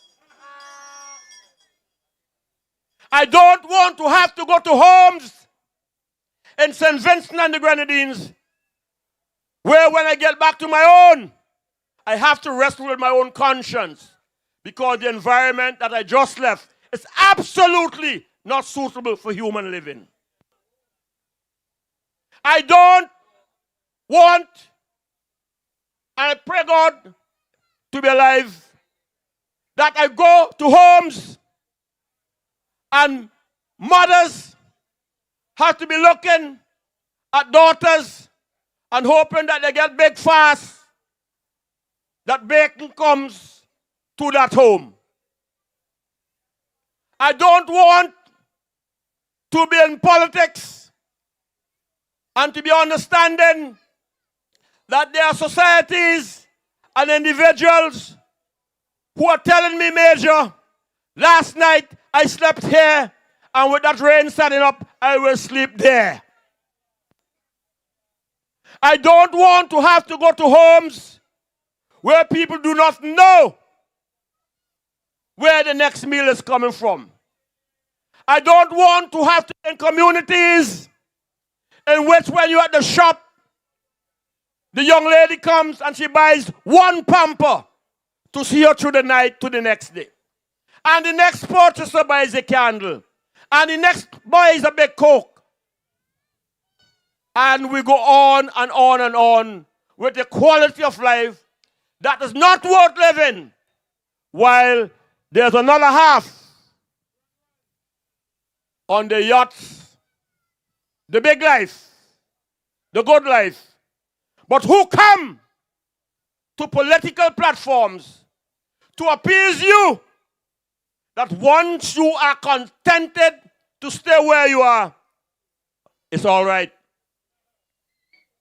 Kishore, I was in Rose Hall yesterday or the day before. In my business travels, Kenya's here. At one of the home, they were just throwing off lumber and materials. The gentleman said, me ask nobody for lumber, you know. Where this from? They say, take it. It's good for you. Today, if you are in Kingston and you pass the national lottery, long lines. Because we are so piss poor in St. Vincent and the Grenadines that you could be abandoned for 24 years or for 5 years and $300, $400 would be enough to keep an iniquitous government in office in perpetuity and to see the successful transfer from father to son and who else is to come. The decisions, my brothers, the decisions, my sisters, the decisions, my colleagues, is that politics and representation requires the most serious of challenges of character and fortitude and being our brother's keeper. In the New Democratic Party, Shaka, you have good examples. You have rich examples. You have watched Dr. Friday spend 24 wilderness years sacrificing everything that he's had for a better St. Vincent and the Grenadines. Yes. Yes. We search ourselves up. I don't want to call his name very much because I'm going to have time and occasion. And God don't have pajamas. Franklin, you know that. You know that, Franklin. I survive in St. Vincent and the Grenadines because I have put my hands together to make a life for myself. But I do nothing or can do nothing with taxpayers' money because I can't get government's business. So I live by the private sector. And I live that way because 24 years ago, you gave me 2 hours to clear out of Vinlec. And you have the gall today to come in talking about Major twitching and ditching. Ralph, let me tell you this. Kishore called you Mr. Grumbler. You have not yet done and never will be able to do for St. Vincent what I have done in the time that God gave me on this earth in the St. Vincent and the Grenadines. Not one of you. None of you. Because I have given it my best and from my heart. And so even now, as an elder statesman in political life, my concern is that those of us who are presenting ourselves to be a part of the solution understand that has not been able to be called Mr. Minister. It's not been able to be in the 5-star hotels of the world, or in the finest dining rooms, or the best and latest style jackets and tie and clothing.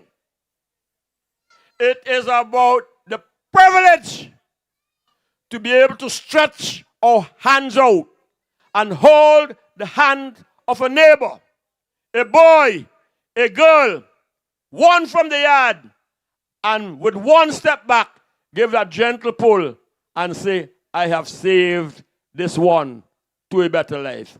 Good night. Thank you. God bless you as I support you, Shaka, in your upcoming election.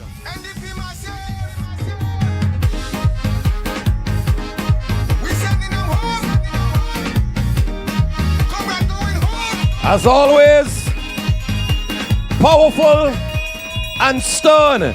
The message from the Vice President of the New Democratic Party. What are we doing? This is the year.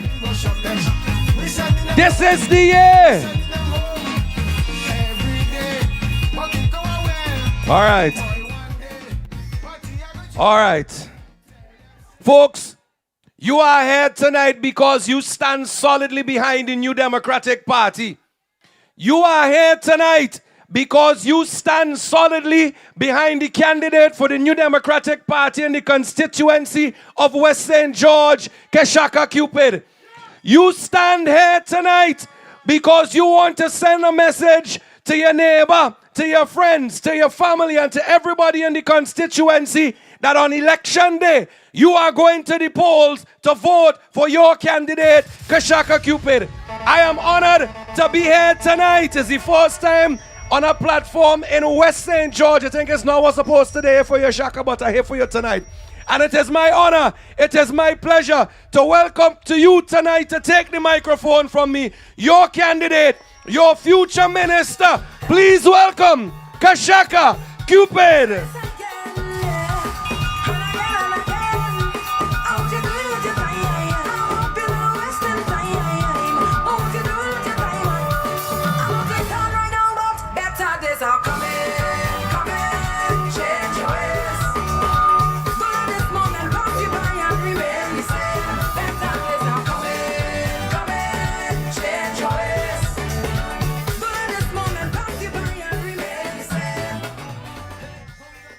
Better days are coming, my people. We are changing ways and we're changing lives. Now, before I get into my presentation, I am in awe of the stolen contributions and the endorsements. I mean, they say my head is not very small, but boy, when your head could swell a little bit wider. The glowing endorsements from my brother, Dr. Kishore Shallow, Sister Rania Balcom, my good brother, the Honorable Fitzgerald Bramble, and the ever fluid, eloquent, long-standing, long-serving Major Sinclair Leacock. Now, yesterday, I had a conversation with our chairman, and the conversation alluded to how much respect I have for the elders of the party, and it's no coincidence that Major would have mentioned it this evening too. Being in opposition for over 25 years, it's a major challenge. And it's a privilege for me to be part of this unified party and this team in which Dr. Friday has put together, which will transform St. Vincent and the Grenadines and take us forward for the next 5 years and beyond. I am excited about this journey, and I am looking forward to the challenges that lie ahead. Now, what Dr. Kishore mentioned, he mentioned about the cricketing aspect and the sporting aspect of me as well too, and he probably didn't get into how highly competitive I am as an individual. And one thing about me is not just about winning. It's about winning convincingly. And hard work from my tenure in grammar school, I have always been one to promote hard work. I was taught that from a very early age. And from that experience, I would transfer it into active politics now. So don't be afraid. You have a hard work on the podium here tonight.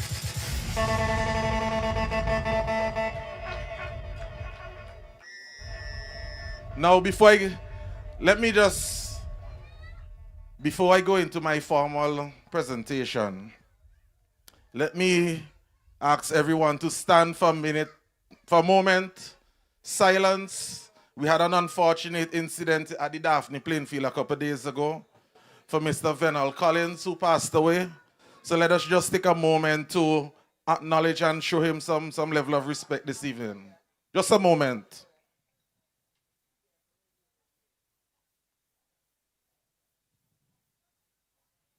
All right, thank you. Our esteemed leader, Dr. Godwin Friday, Honorable Sinclair Major Leacock, Vice President, Dr. Kishore Shallow, Honorable Fitzgerald Bramble, Miss Sister Rania Balcom, and all other executive members of the New Democratic Party.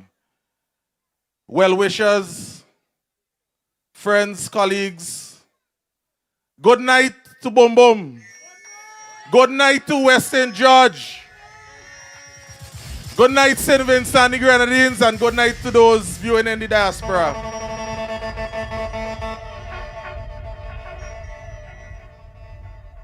Now my presentation is going to focus entirely on this particular area of the constituency. Now, for far too long, we have been the forgotten constituency. This is West St. George. Last year's budget, the Minister of Finance would have proclaimed that's an East St. George budget. So it makes you wonder and say, what happened to West St. George? Okay? West St. George has been placed on the very backbone, on the rear end. Our communities have been left to struggle with inadequate resources, crumbling infrastructure, and most of all, broken promises and poor representation. Now this evening I stand before you, not just as a candidate, but someone who has walked these streets as you have. Someone who has similar experiences as you have. Someone who has faced the struggles. Not because I'm standing here tonight. I have faced struggles in my life. But one thing, perseverance and the will to overcome permeates through my well-being. Now, I have a concrete plan to transform West St. George. Last week, at my meeting in Daphne, I launched a 7-point plan that will change the dynamics of West St. George. this evening I'm going to focus on a 4-point plan. So the first point I'm going to mention, so we got to empower our communities through grassroots organization. But before I get into that, let me just give you a short story. I met Sarah Thompson, a single mother of 3 who lives on Upper Cane Hall Road. So during the hurricane season last year, she and her neighbors experienced burial. They had to organize themselves, sharing generators, checking on elderly residents as well, and coordinating relief efforts because the current administration emergency response was barely reached their community. So we've learned we can only depend on each other, she said. But imagine what we could do if we work together. Imagine what we could accomplish. So this is why my first priority is to develop a robust community group and organization throughout Upper Cane Hall and the entire constituency of West St. George. So the first group going to include with Cane Hall residents, Dorsetshire Hill, Queens Drive, and Main. So that group would name Quadcom. We will also expand the Belfongo structure, which comprises of Belair, Fountain, and Gome. So this would be expanded not just a sports and cultural club, but into a formal organization and structure. We would revive a Vesco, which will cater to residents in Annisvale and Villa, and Fountain Villa Road.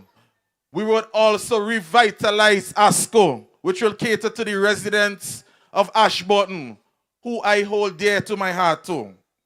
And the final community-based organization would be in the location of Fairbairn and Belmont. And this would name FAB, comprising of those 2 particular areas. So we will establish neighborhood councils with real authority and structures, and also budgets. We will create a resident-led community for local and development projects. I know Major would like this particular topic that I'm on. So examples of projects would include the development of the Cart Road, just down the hill down there. Persons in Bum Bum have been begging for years for that, and they have been promised under this current administration that they will get it done. But they have failed the people of this area. And I can assure you, under my leadership, I will get it done. And under Dr. Friday's leadership, we will get it done on Team NDP.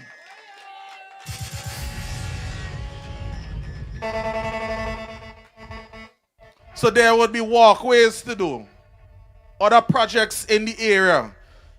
And all these would be under the community-based development project organization.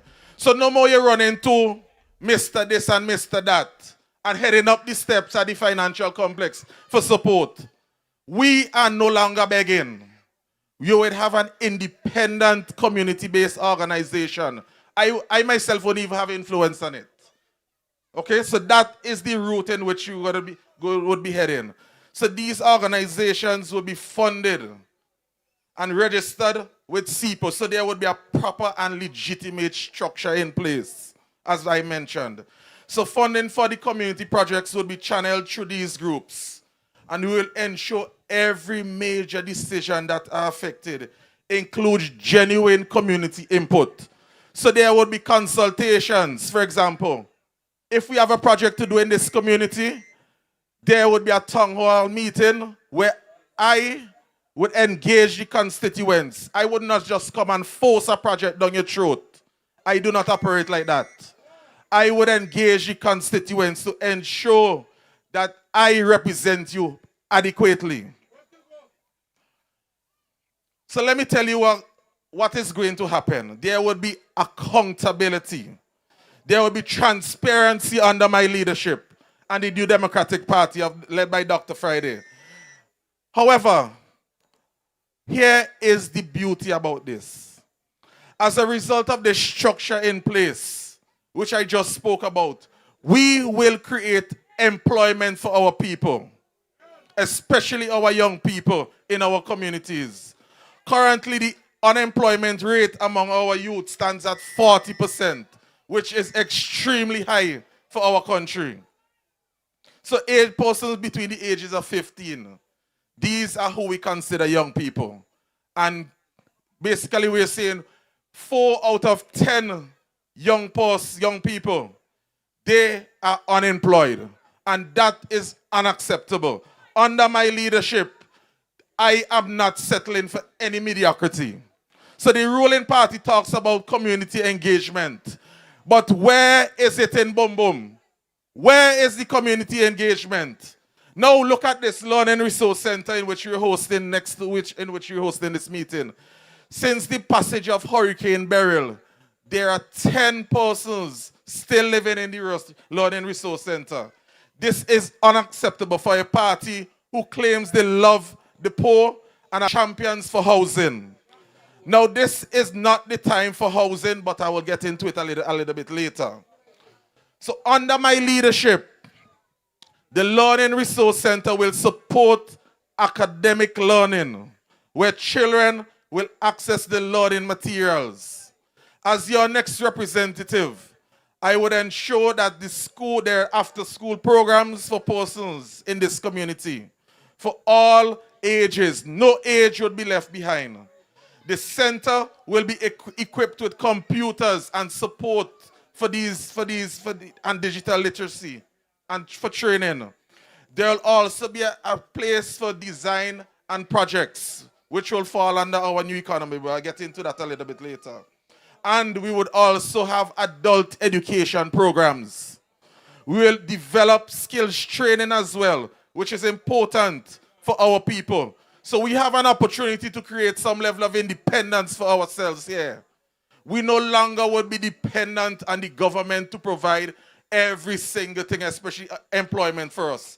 So this is what the New Democratic Party is all about. We will empower our people, and by doing so, we are going to prioritize skills training. So number 2, we are going to unleash the potential of our youth and entrepreneurs. Now let me tell you this story about a 23-year-old Marcus Williams who I met about 2 weeks ago from Fountain. He graduated with a degree in information technology about 2 years ago. Today he's working at a gas station. So imagine a highly qualified individual who has to stoop, I wouldn't say necessarily stoop to the level, but he has to resort to the level of a gas station attendant because there are no opportunities for him. The next step that he's thinking about, is migrating. So our talented people are leaving our shows for supposedly greener pastures. And under our government, NDP, we will ensure opportunities, as I said before, are provided for our young people.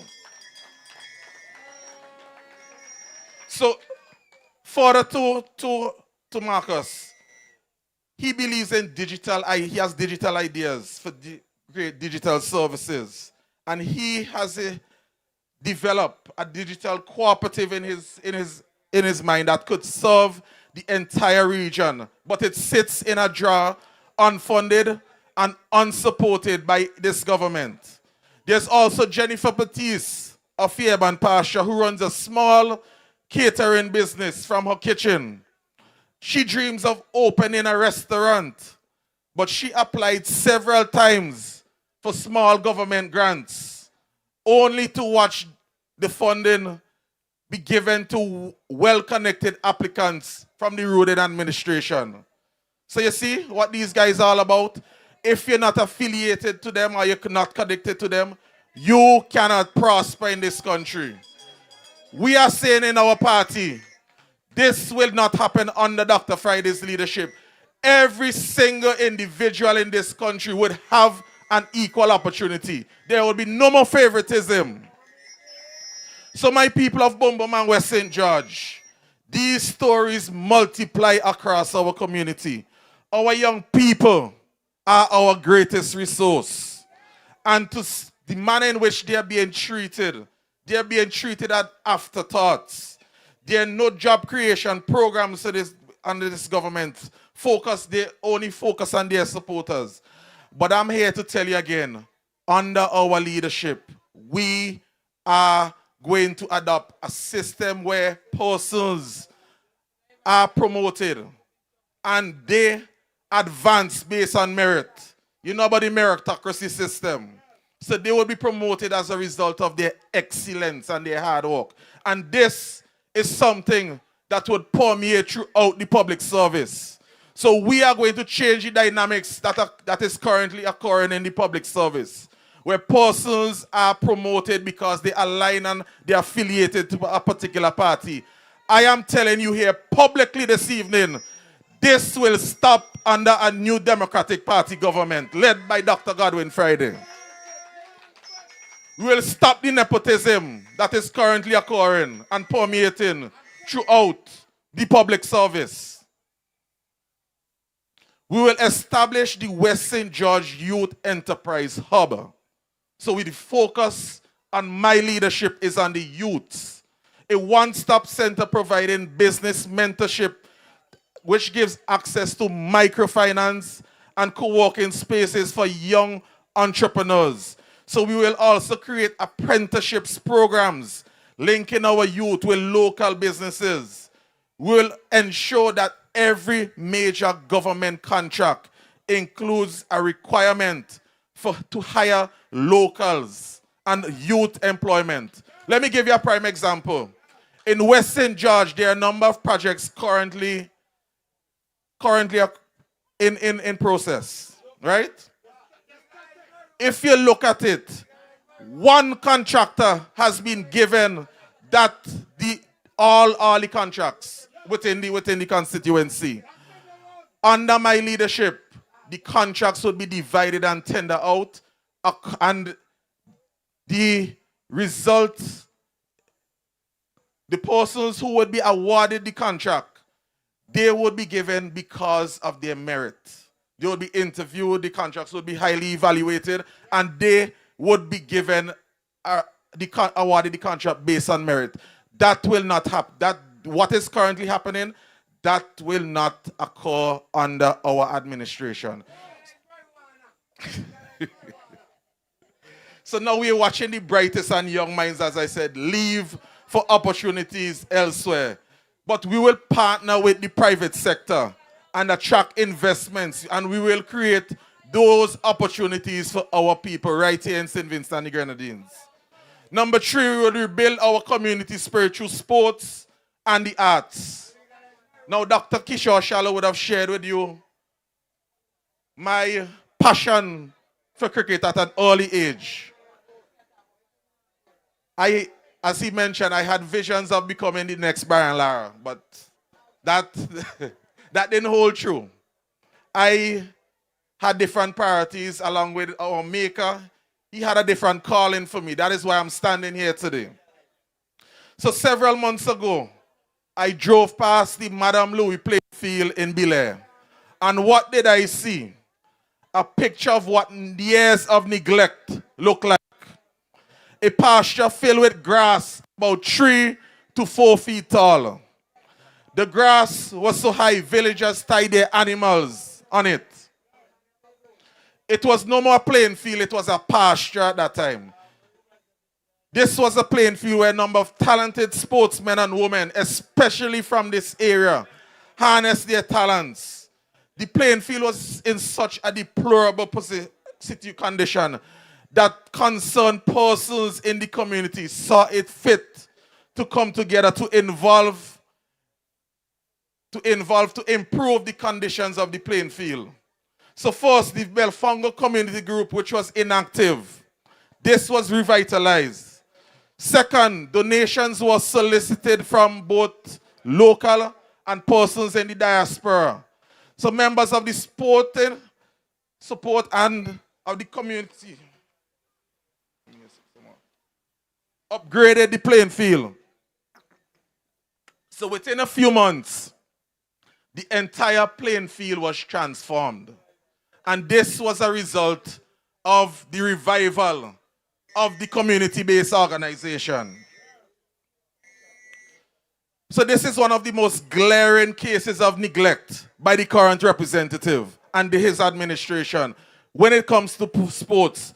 All of a sudden, they are championing sports, but our people know better. But we see in our party, we see the potential that sports has for our people. Now I tell you something. These people are 25 years behind when it comes to sports. There are no sporting facilities for the people of Boom Boom. I know you've been promised time and time again. And to make matters worse, this current administration, as I said, year go, year come, every election cycle, promises, but they have failed to deliver. So let me ask you something. Based on their promises, where they going to put the facility in Boom Boom? Where? Where are they going to put it? So my people, the time has come for you to rise up. Stop being exploited by this government who only tries to treat you well once every 5 years. Enough is enough, my people. And this stops right now here. So under the New Democratic Party, sports will be a priority and a necessity for our people, not an accessory under this current administration. So we plan to upgrade all sporting facilities in St. Vincent and the Grenadines, and that includes lighting these facilities. Now on the topic of lights, the people of Daphne and surrounding areas have been promised lights, that particular playing field would be lighted since 19 how long? Recently, the current representative pledged that he delivers. He pledged that the facility would be lighted when I had my opening on May the 5th. At the end of the cricket, when the cricket opened, at the end of the cricket, that facility has not been lighted. And they're playing football there again, and still no lights. How could this man say he delivers? Really and truly. So my people, the time for playing us as fools ends now, as I said. West St. George has a number of young, talented artists who need an opportunity and an avenue to express themselves. Recently, I had a conversation with a local artist and cultural organizer, Maria Charles, who shared her frustration.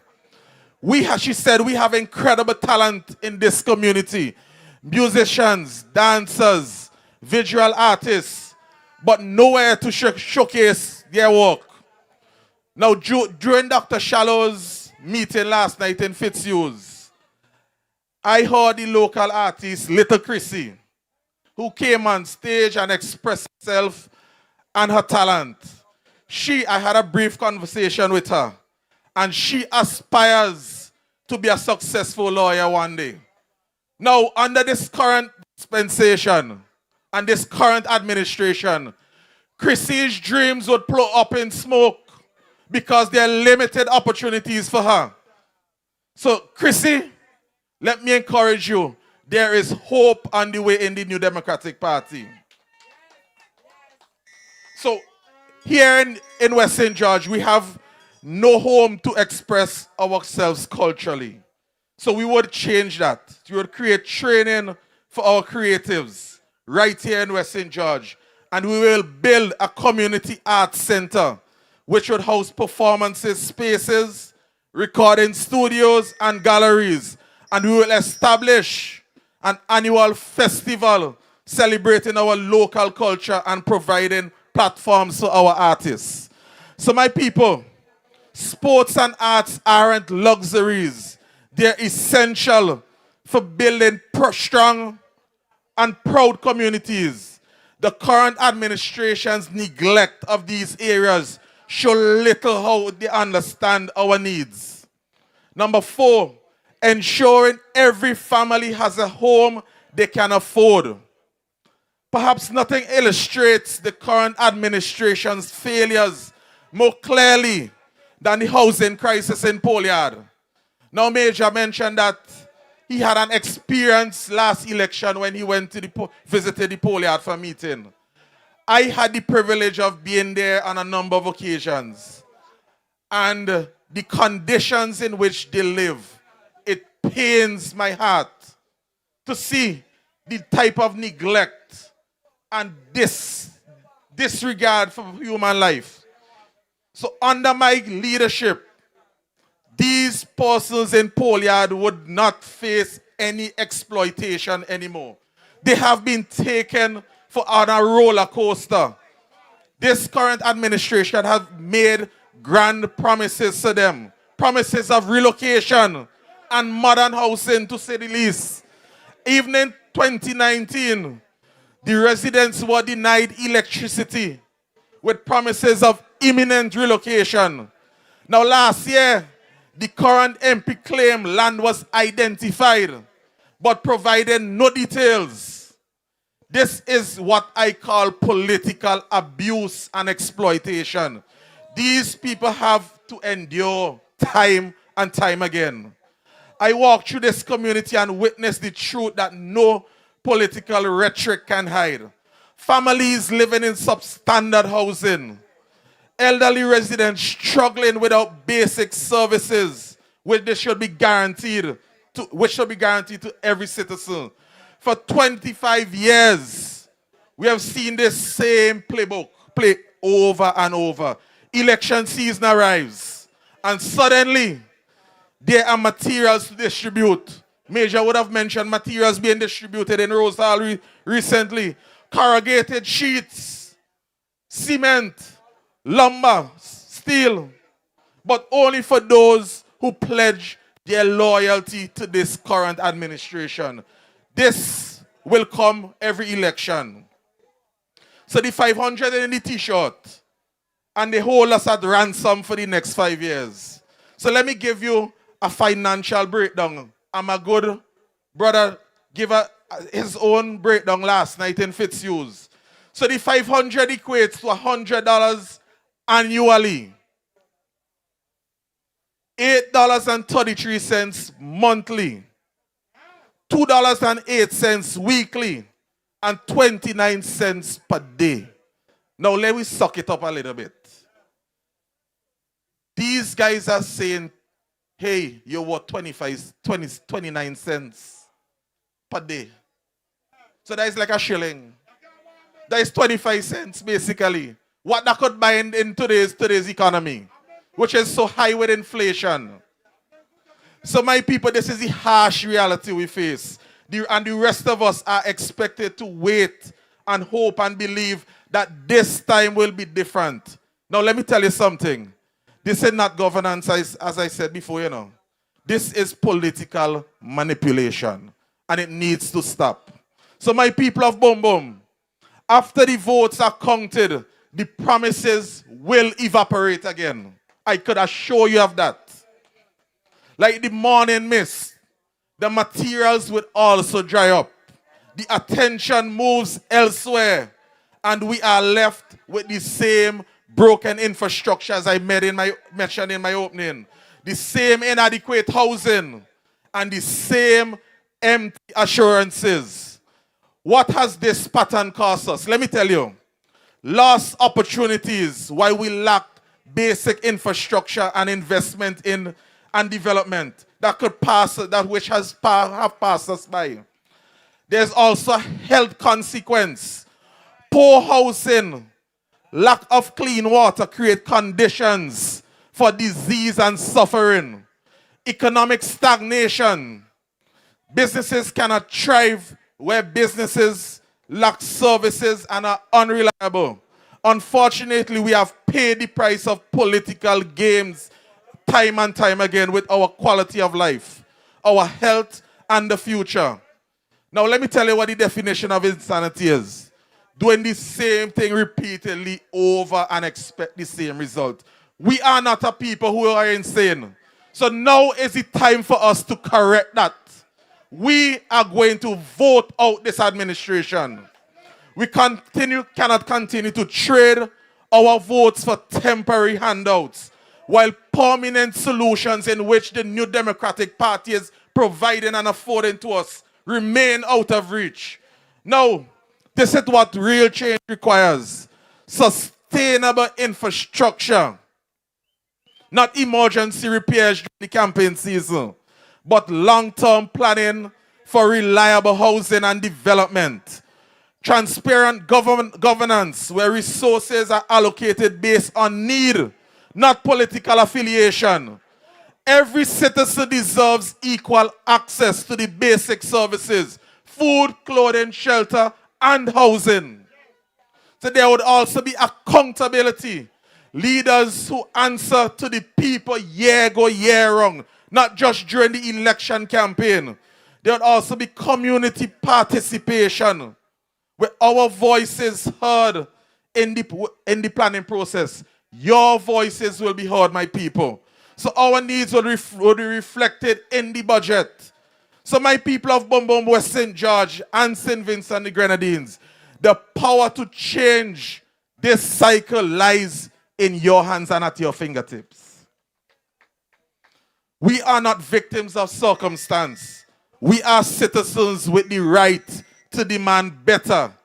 This election, let us think beyond the immediate gratification.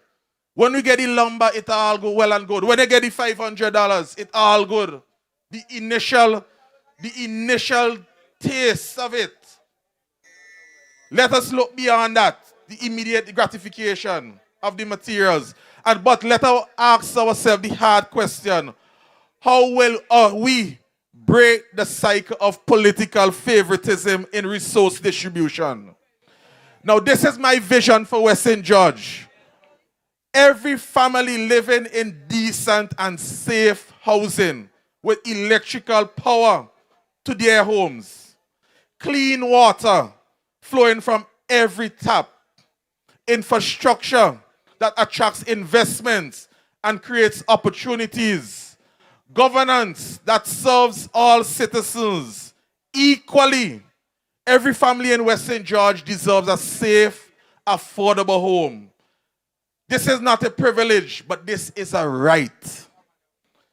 And this is not an impossible dream. This is what effective leadership can deliver, my friends. The current representative and his administration, they have had their chance. Their time is up. They have shown us through the years and through their actions. Remember they say actions speak louder than words, eh? But in this current rep, with this current rep, his action complement his words, so be careful. So not with the people they were elected to serve, yeah? They neglect the people they were elected to serve. So they talk about, let me get this, they talk about labor love. But do they actually demonstrate that love? So before I end, let me tell you something about what love is. And this is a definition from my humble pastor, Dr. Walford Thompson. Now he says, love is the unselfish, remember that word, unselfish concern of the affairs of another person. Now, have they demonstrated their unselfish concern for us? Think about it. So let us compare this so-called labor love and which has been demonstrated.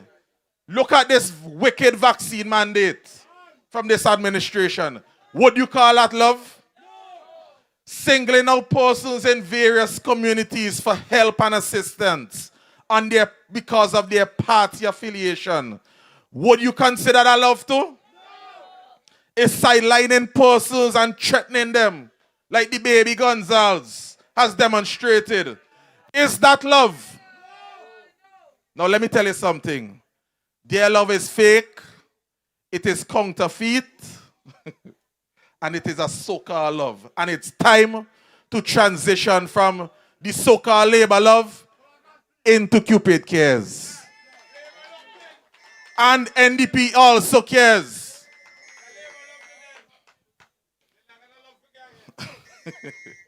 So my people, we care about the people of St. Vincent and the Grenadines.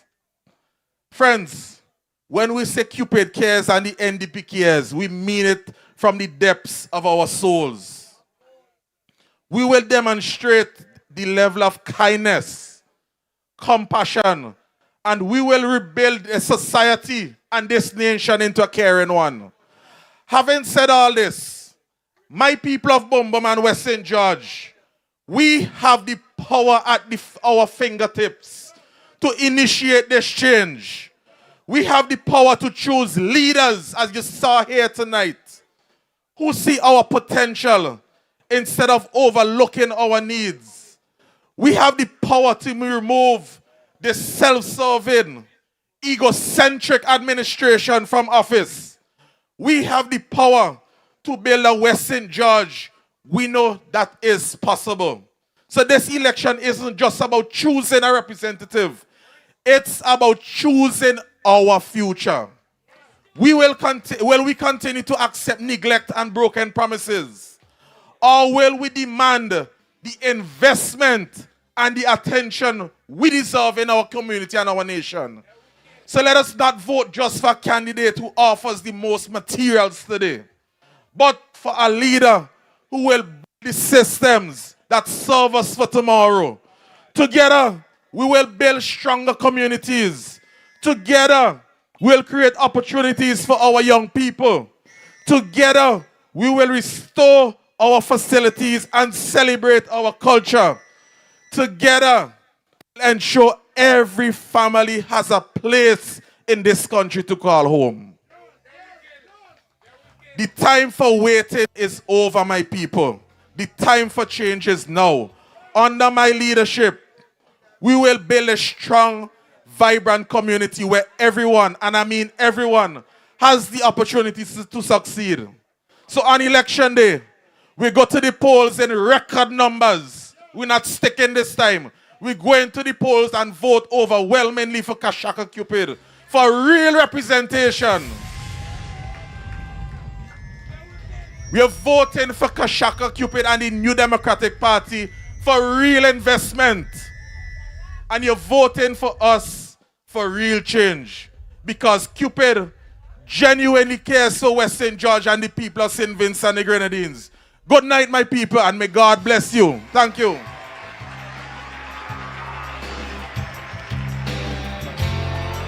Play the tune, the fugitive. Play the tune for them. It must have been love, but what? But what? Tell them you ain't want that kind of lovely. No, no. Tune for them tonight. Boom, boom. All right, fugitive. Pull up, pull up, pull up, pull up, pull up. You ain't gonna make nobody. We don't want that kind of love from them.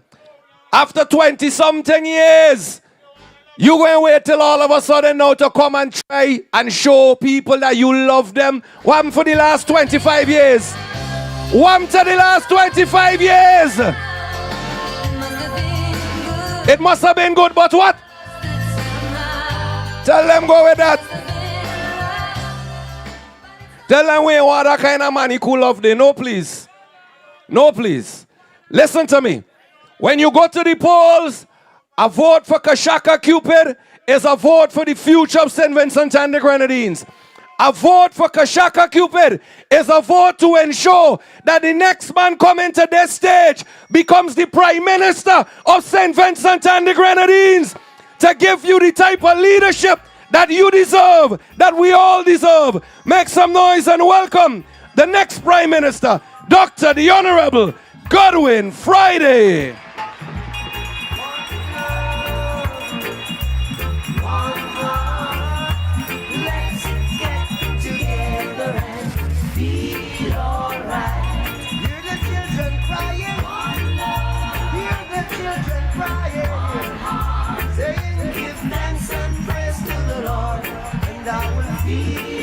All right.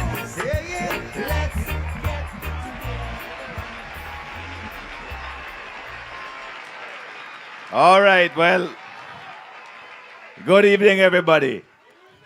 Yeah, let me follow the protocol. And by that I mean I say in Upper Cane Hall. And for all my colleagues who came out here this evening to support our brother, Kashaka. Tonight, I listened to a presentation that is rooted in the needs of a community, not just highlighting problems, but presenting workable solutions. Now, this is what you want in a representative. It is obvious to me that Shaka has been in touch with his constituents and that he has crafted plans and solutions to the problems that he sees in his constituency based on the needs of his people. Not just sitting in an office somewhere and making up something and then trying to come to sell it to the people of this beautiful village, this wonderful constituency. And that is the battle for all of the candidates of the New Democratic Party. We go to the people to find out what they want us to represent them about. That is what representative politics is all about.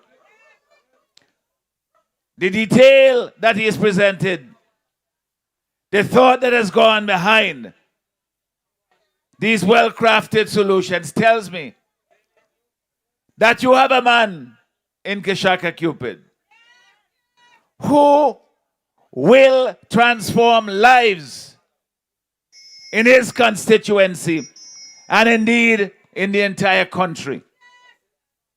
Last night we were up in Fitzhugh and I talked about the urgency of changing the government, not just so that you could have one set of people in and one set of people out. That is just the beginning. The real work starts after we form government.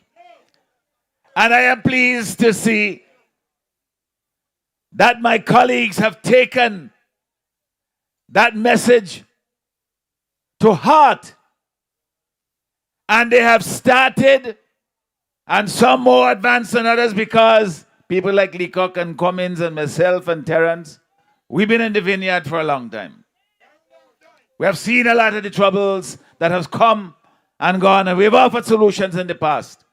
We continue to do so in the future. But Shaka here tonight tells you that here you have somebody who has come to contest elections for the first time, and he ain't taking things as they are.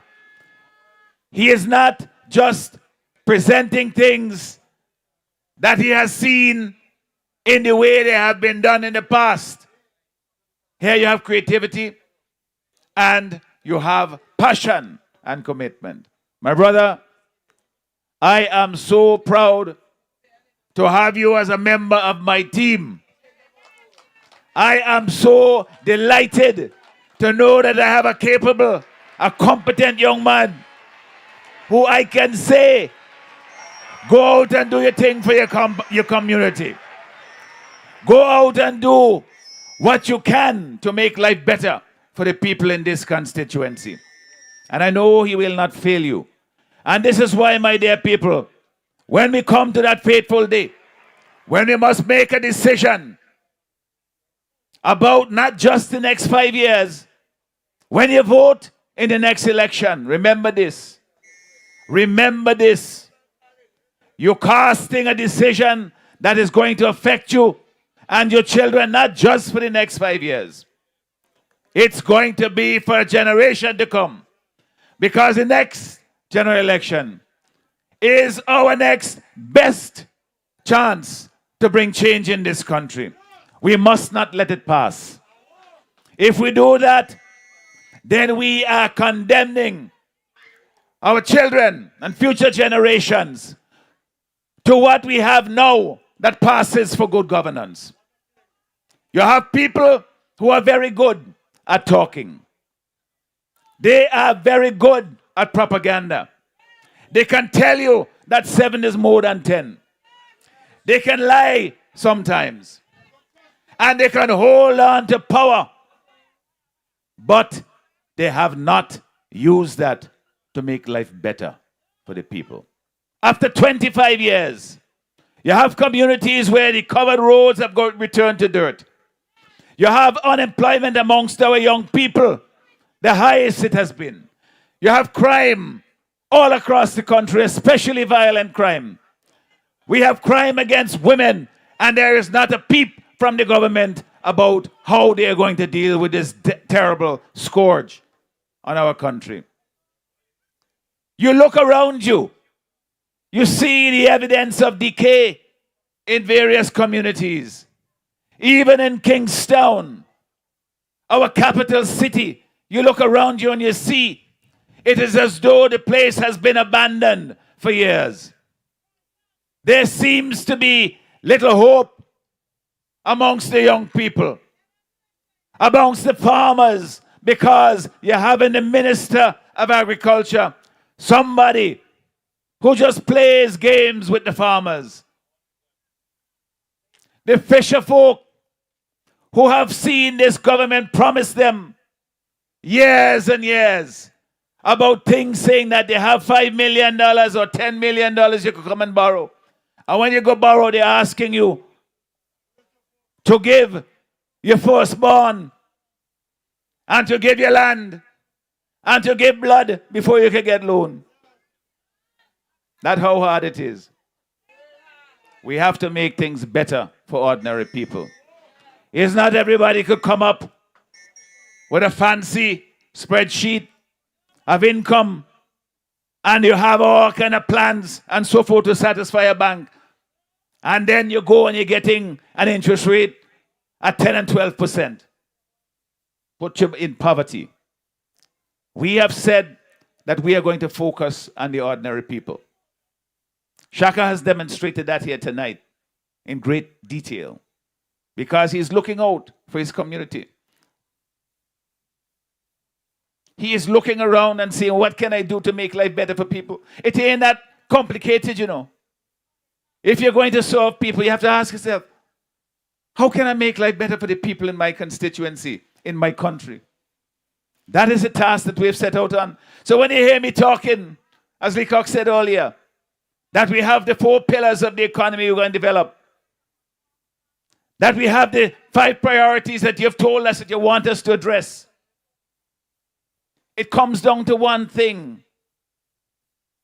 It comes down to making life better for people. You can't put bread on your table unless you get work. If you have a job and the job ain't paying you well, then you can't take care of your family properly. So when we talk about improving the economy and building the productive sectors, that is what we're talking about. To enable people to be able to look after themselves. They don't have to come to any politician genuflecting, cup in hand, begging, and then surrendering their dignity and their independence to somebody who should be serving you. When they flip it around and make you want to serve them. We have to change that. Now when I talk about, Shaka said something earlier this evening, which I think it needs a little more emphasis. And my stamp of approval, if you like, on it. You had heard me say, we promised this in the last general election, that as government, when you have contractors who provide service, or business places, individuals who provide service for government, that most of these contracts or most of these services, they are ordinary transactions. Today you have to wait, you never know when you're going to get paid. You do some work for government, when you're putting in a building, you build a bridge and something, you're supposed to get paid. You're carrying overdraft in the bank, and they're paying you when they feel like. Well, I have said this, that we have a commitment that we have given to persons who provide services to the government, that you will be paid within 28 days. In the same way, when your VINLEC bill comes due at the end of the month, your phone bill comes due at the end of the month, your salary, your workers have to get paid at the end of the month, you got to pay rent at the end of the month. Well, how I could pay you in the middle of the month? We have to pay you when your bills come due as well, so that everybody benefits, so that people can reinvest in their businesses, so that they can continue to operate. I will go further than that. We have just down the road here, they're building a hospital. We have no problem with the hospital. We support it in the parliament, even though the loan is expensive. We borrow $125 million from the Export-Import Bank of Taiwan at over 6% interest. That is high. But the hospital that we have now is not serving people. It's killing people. The services that we should expect as citizens of this country, we don't get. So we said, all right, the cost is high, but we need to do it. And they have neglected it for so long that is why we have to pay a little extra for it now.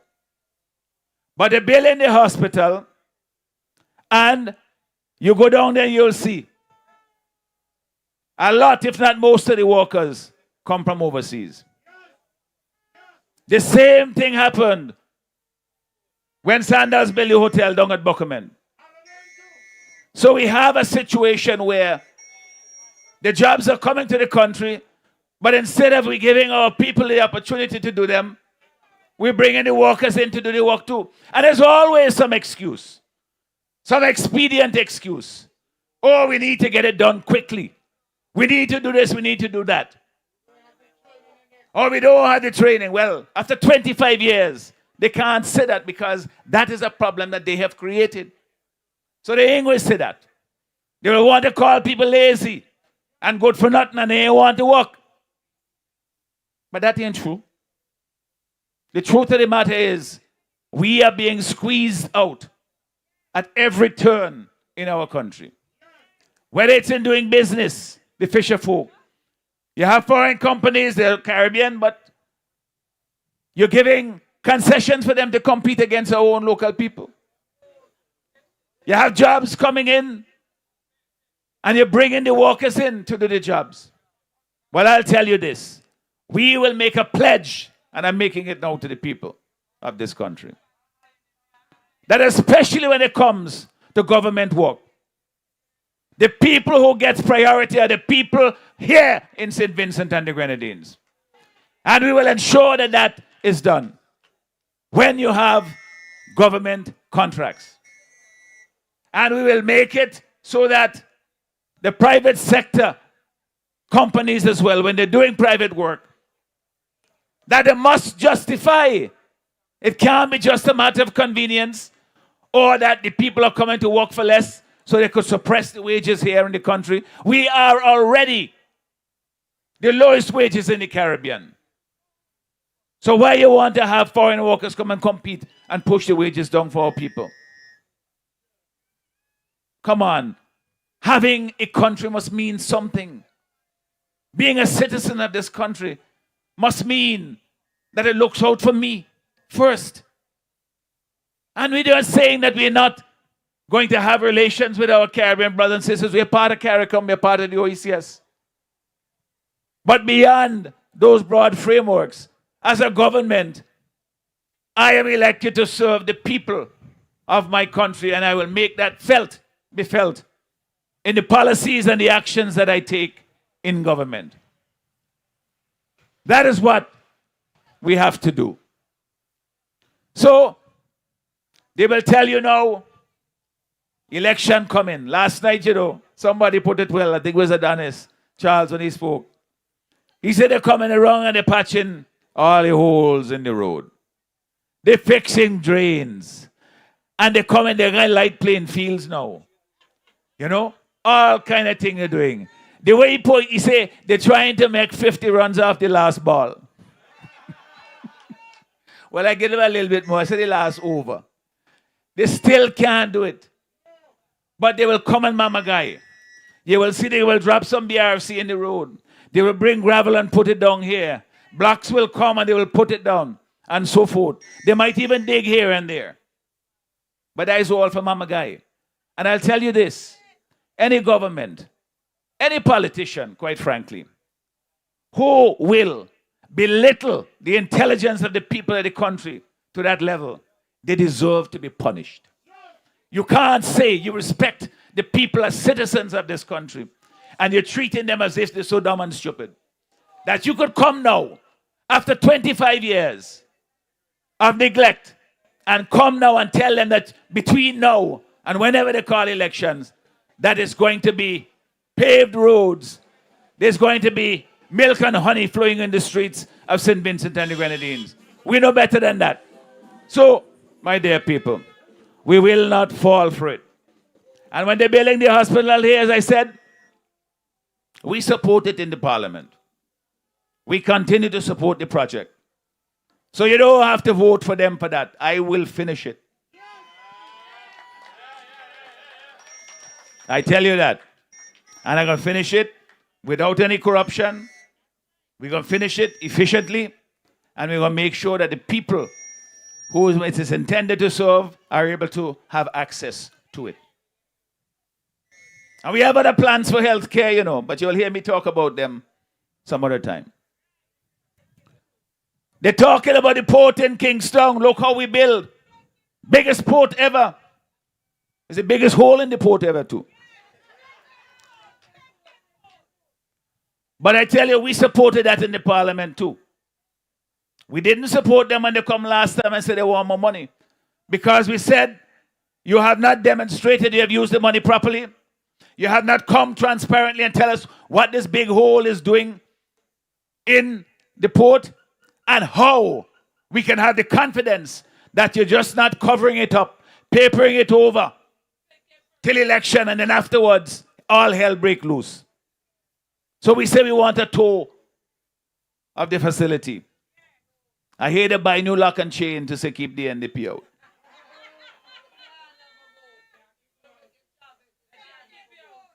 Well, they will brag about it, say they build a big port. I tell you this, don't vote for them for that, because I will finish it. That is my commitment. I'm not like them. When you had the Otley Hall Marine and Shipyard, which we will complete, because they will provide jobs for our young people, good paying jobs. But when the NDP built that, they leave it down there to rust and ruin, even though it could create jobs for our people. Because it's all about political expedience. When they built NDP built the port in Kingstown, the cruise ship berth, and the hurricane come, I think it was Lieutenant Lenny. There, they wish it would mash up. Now, they're praising, oh, we have so many cruise ship tours coming in. They couldn't come without that. So, I know how hard people in this country work for their money, how heavily that they are taxed, and that the things that they're building, all these big projects they're building, is we have to pay for them. So I have to look out for that. I have to make sure that the people's investment is taken care of, that we make the best use of it possible. And I will do that. But here is the other thing. As I say, election coming, and they will come with all them fix-it plans. But more than that, they will come with goodies. Like Santa Claus, they will come bearing gifts. They will come into your yard. You ain't see them in 4 years. You must ask them, where you been all the time? All the time. Where you been all the time? You're coming now, like Santa Claus, to bring things. But here, this is the other part. Everything that you get from them is not theirs. They will not take a cent out of their pocket to give to you. That is your money. So whenever you get something, make sure you take good care of it. That you use it wisely. It's your money. After the election, if by some, let me not go that part, it ain't gonna happen. No matter what happens, the money that they spend to build, to buy all the lumber and galvanize, another boat coming every week, that they're sharing out is your money. And you will have to pay for it after the election. So use the things you get wisely. Take care of it because it is yours. Well, that's the other thing. That is the other thing. You hear my brother Shaka? He talked about building an economy. He talked about his constituency, but we will scale that up for the entire country. We creating an economy that works for all of us, not just for some of us. Right now, you have a situation in this country where some people are getting fat. Well, they're eating already and they're eating again. And then you have ordinary folk. A lot of people are left out. They can't benefit from the fruits of their labor and of this country. Because the same people who get already, they're getting again. And they are so shameless about it. They have become so gluttonous and greedy about it that they're taking it for fewer and fewer of them. And the people all throughout the country continue to feel the pressure of this economic crisis that we are in and the cost of living crisis that they're feeling. Cost of living is high. It's high, I know. I do my groceries myself. I go in the stores, people see me shopping, sometimes they're surprised. I say, what, you don't think I just eat?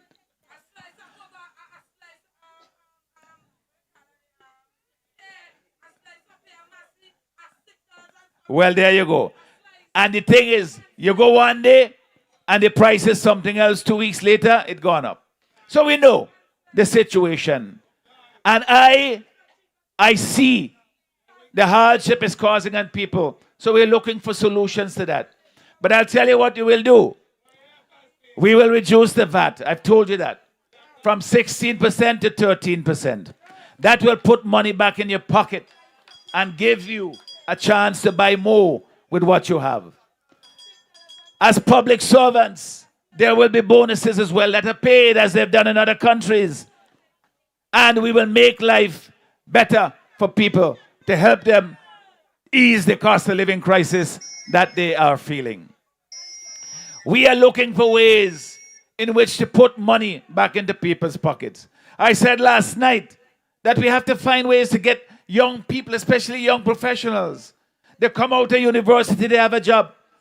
The jobs tend to be lower paying, but some of them we want to give them incentives to stay so that it doesn't take 3 generations to own a home, that they could find a piece of land they could build and they could afford to pay a mortgage and still live a decent life. Those are things we have to look for solutions for because our young people are precious to us. They're better educated than ever, but we're losing too many of them to countries within the region because I can't blame them. They're getting paid better and they have debts to pay.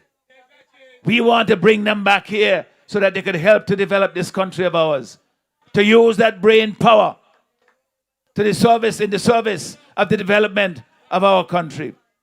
And in the meantime, also develop themselves and their families.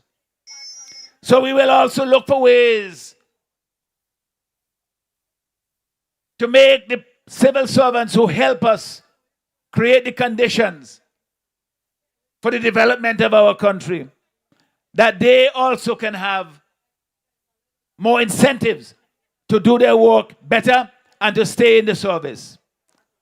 So we will look at things like the concessions that are given for vehicles, for example.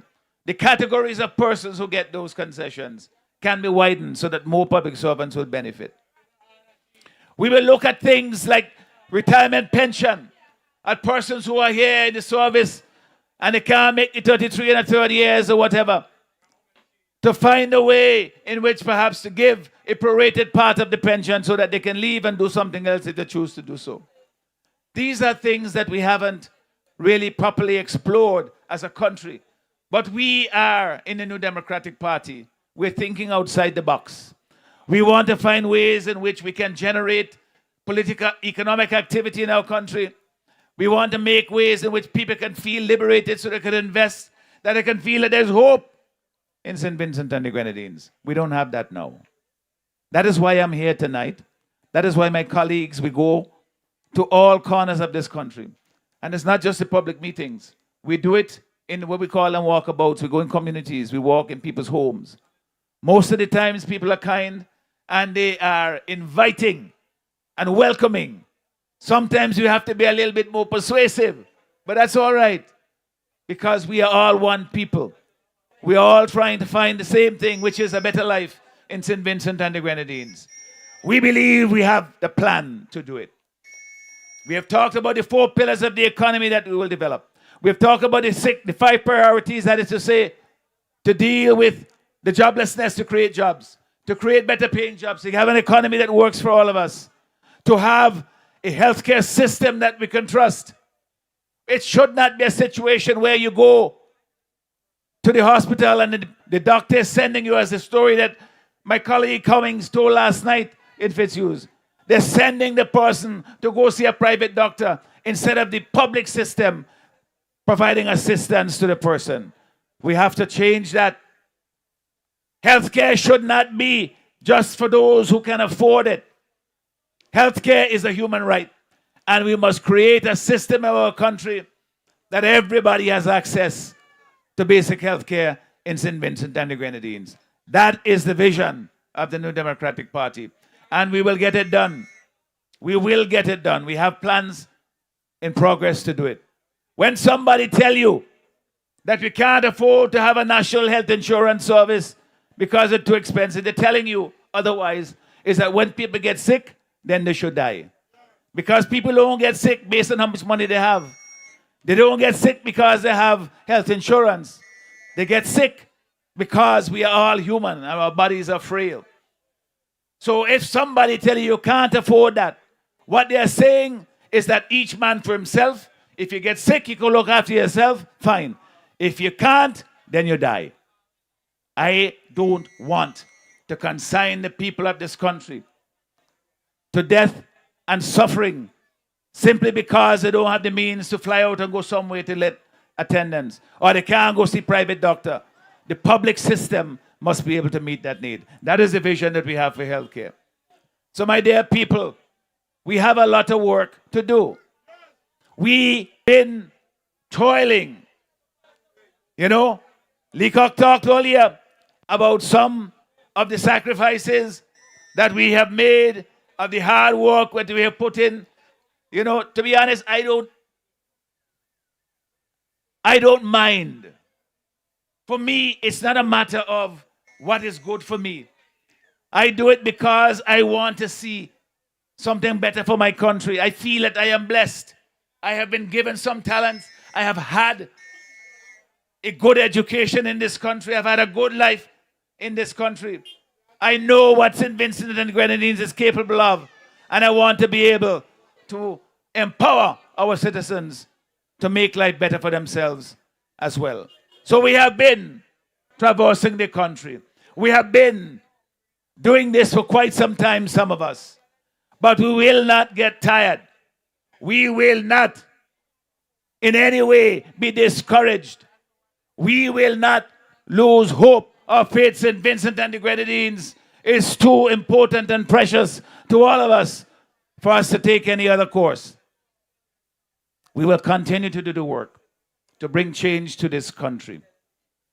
And then when we do so at the next general election, we start the hard work of transforming this country for all of us.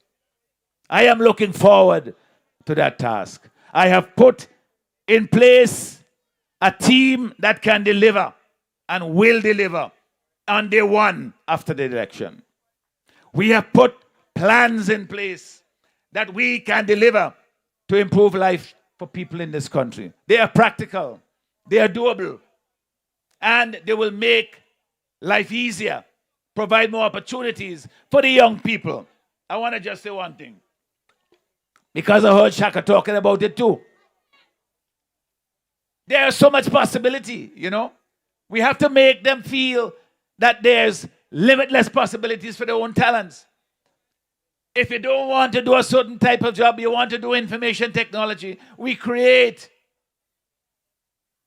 a hub, an incubation or innovation hub that helps those young people to be able to see how far their ideas can go.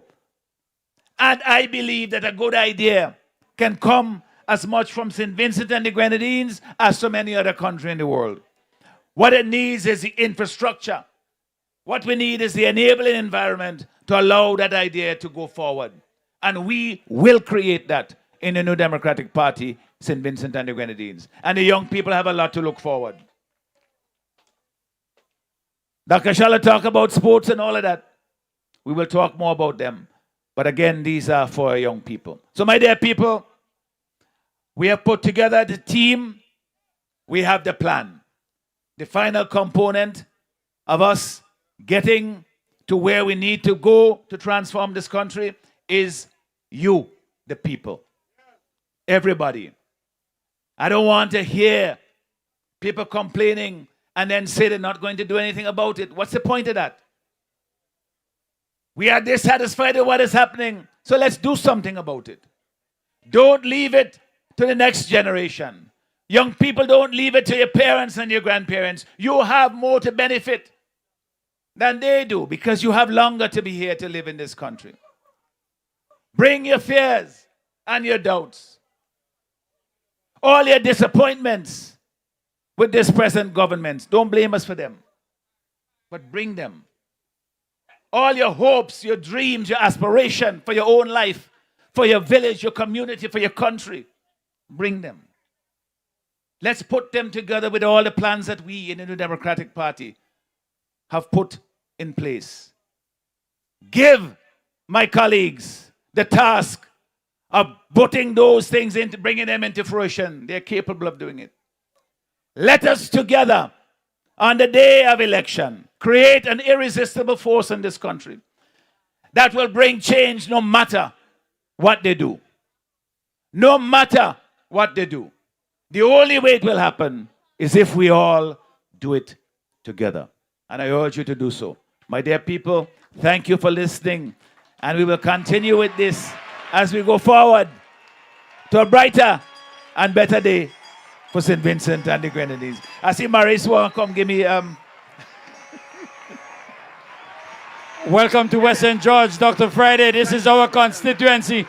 We are so happy to have you. Come on, give the brother a round of applause, please. The next Prime Minister of St. Vincent and the Grenadines come next general elections or thereafter. Wait, you probably thought we were going to have a dialogue on stage. No, we're not. You probably thought we were going to have a dialogue on stage. We're not. We're not. The people say they gone now. Want to hear it again? Enough is enough. The people say they Gone now. Thank you very much, Fuji.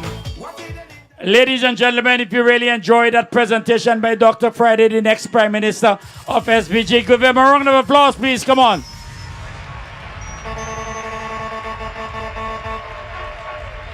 Are you ready for the New Democratic Party to govern St. Vincent and the Grenadines? This can only happen if you register and go out to vote on election day.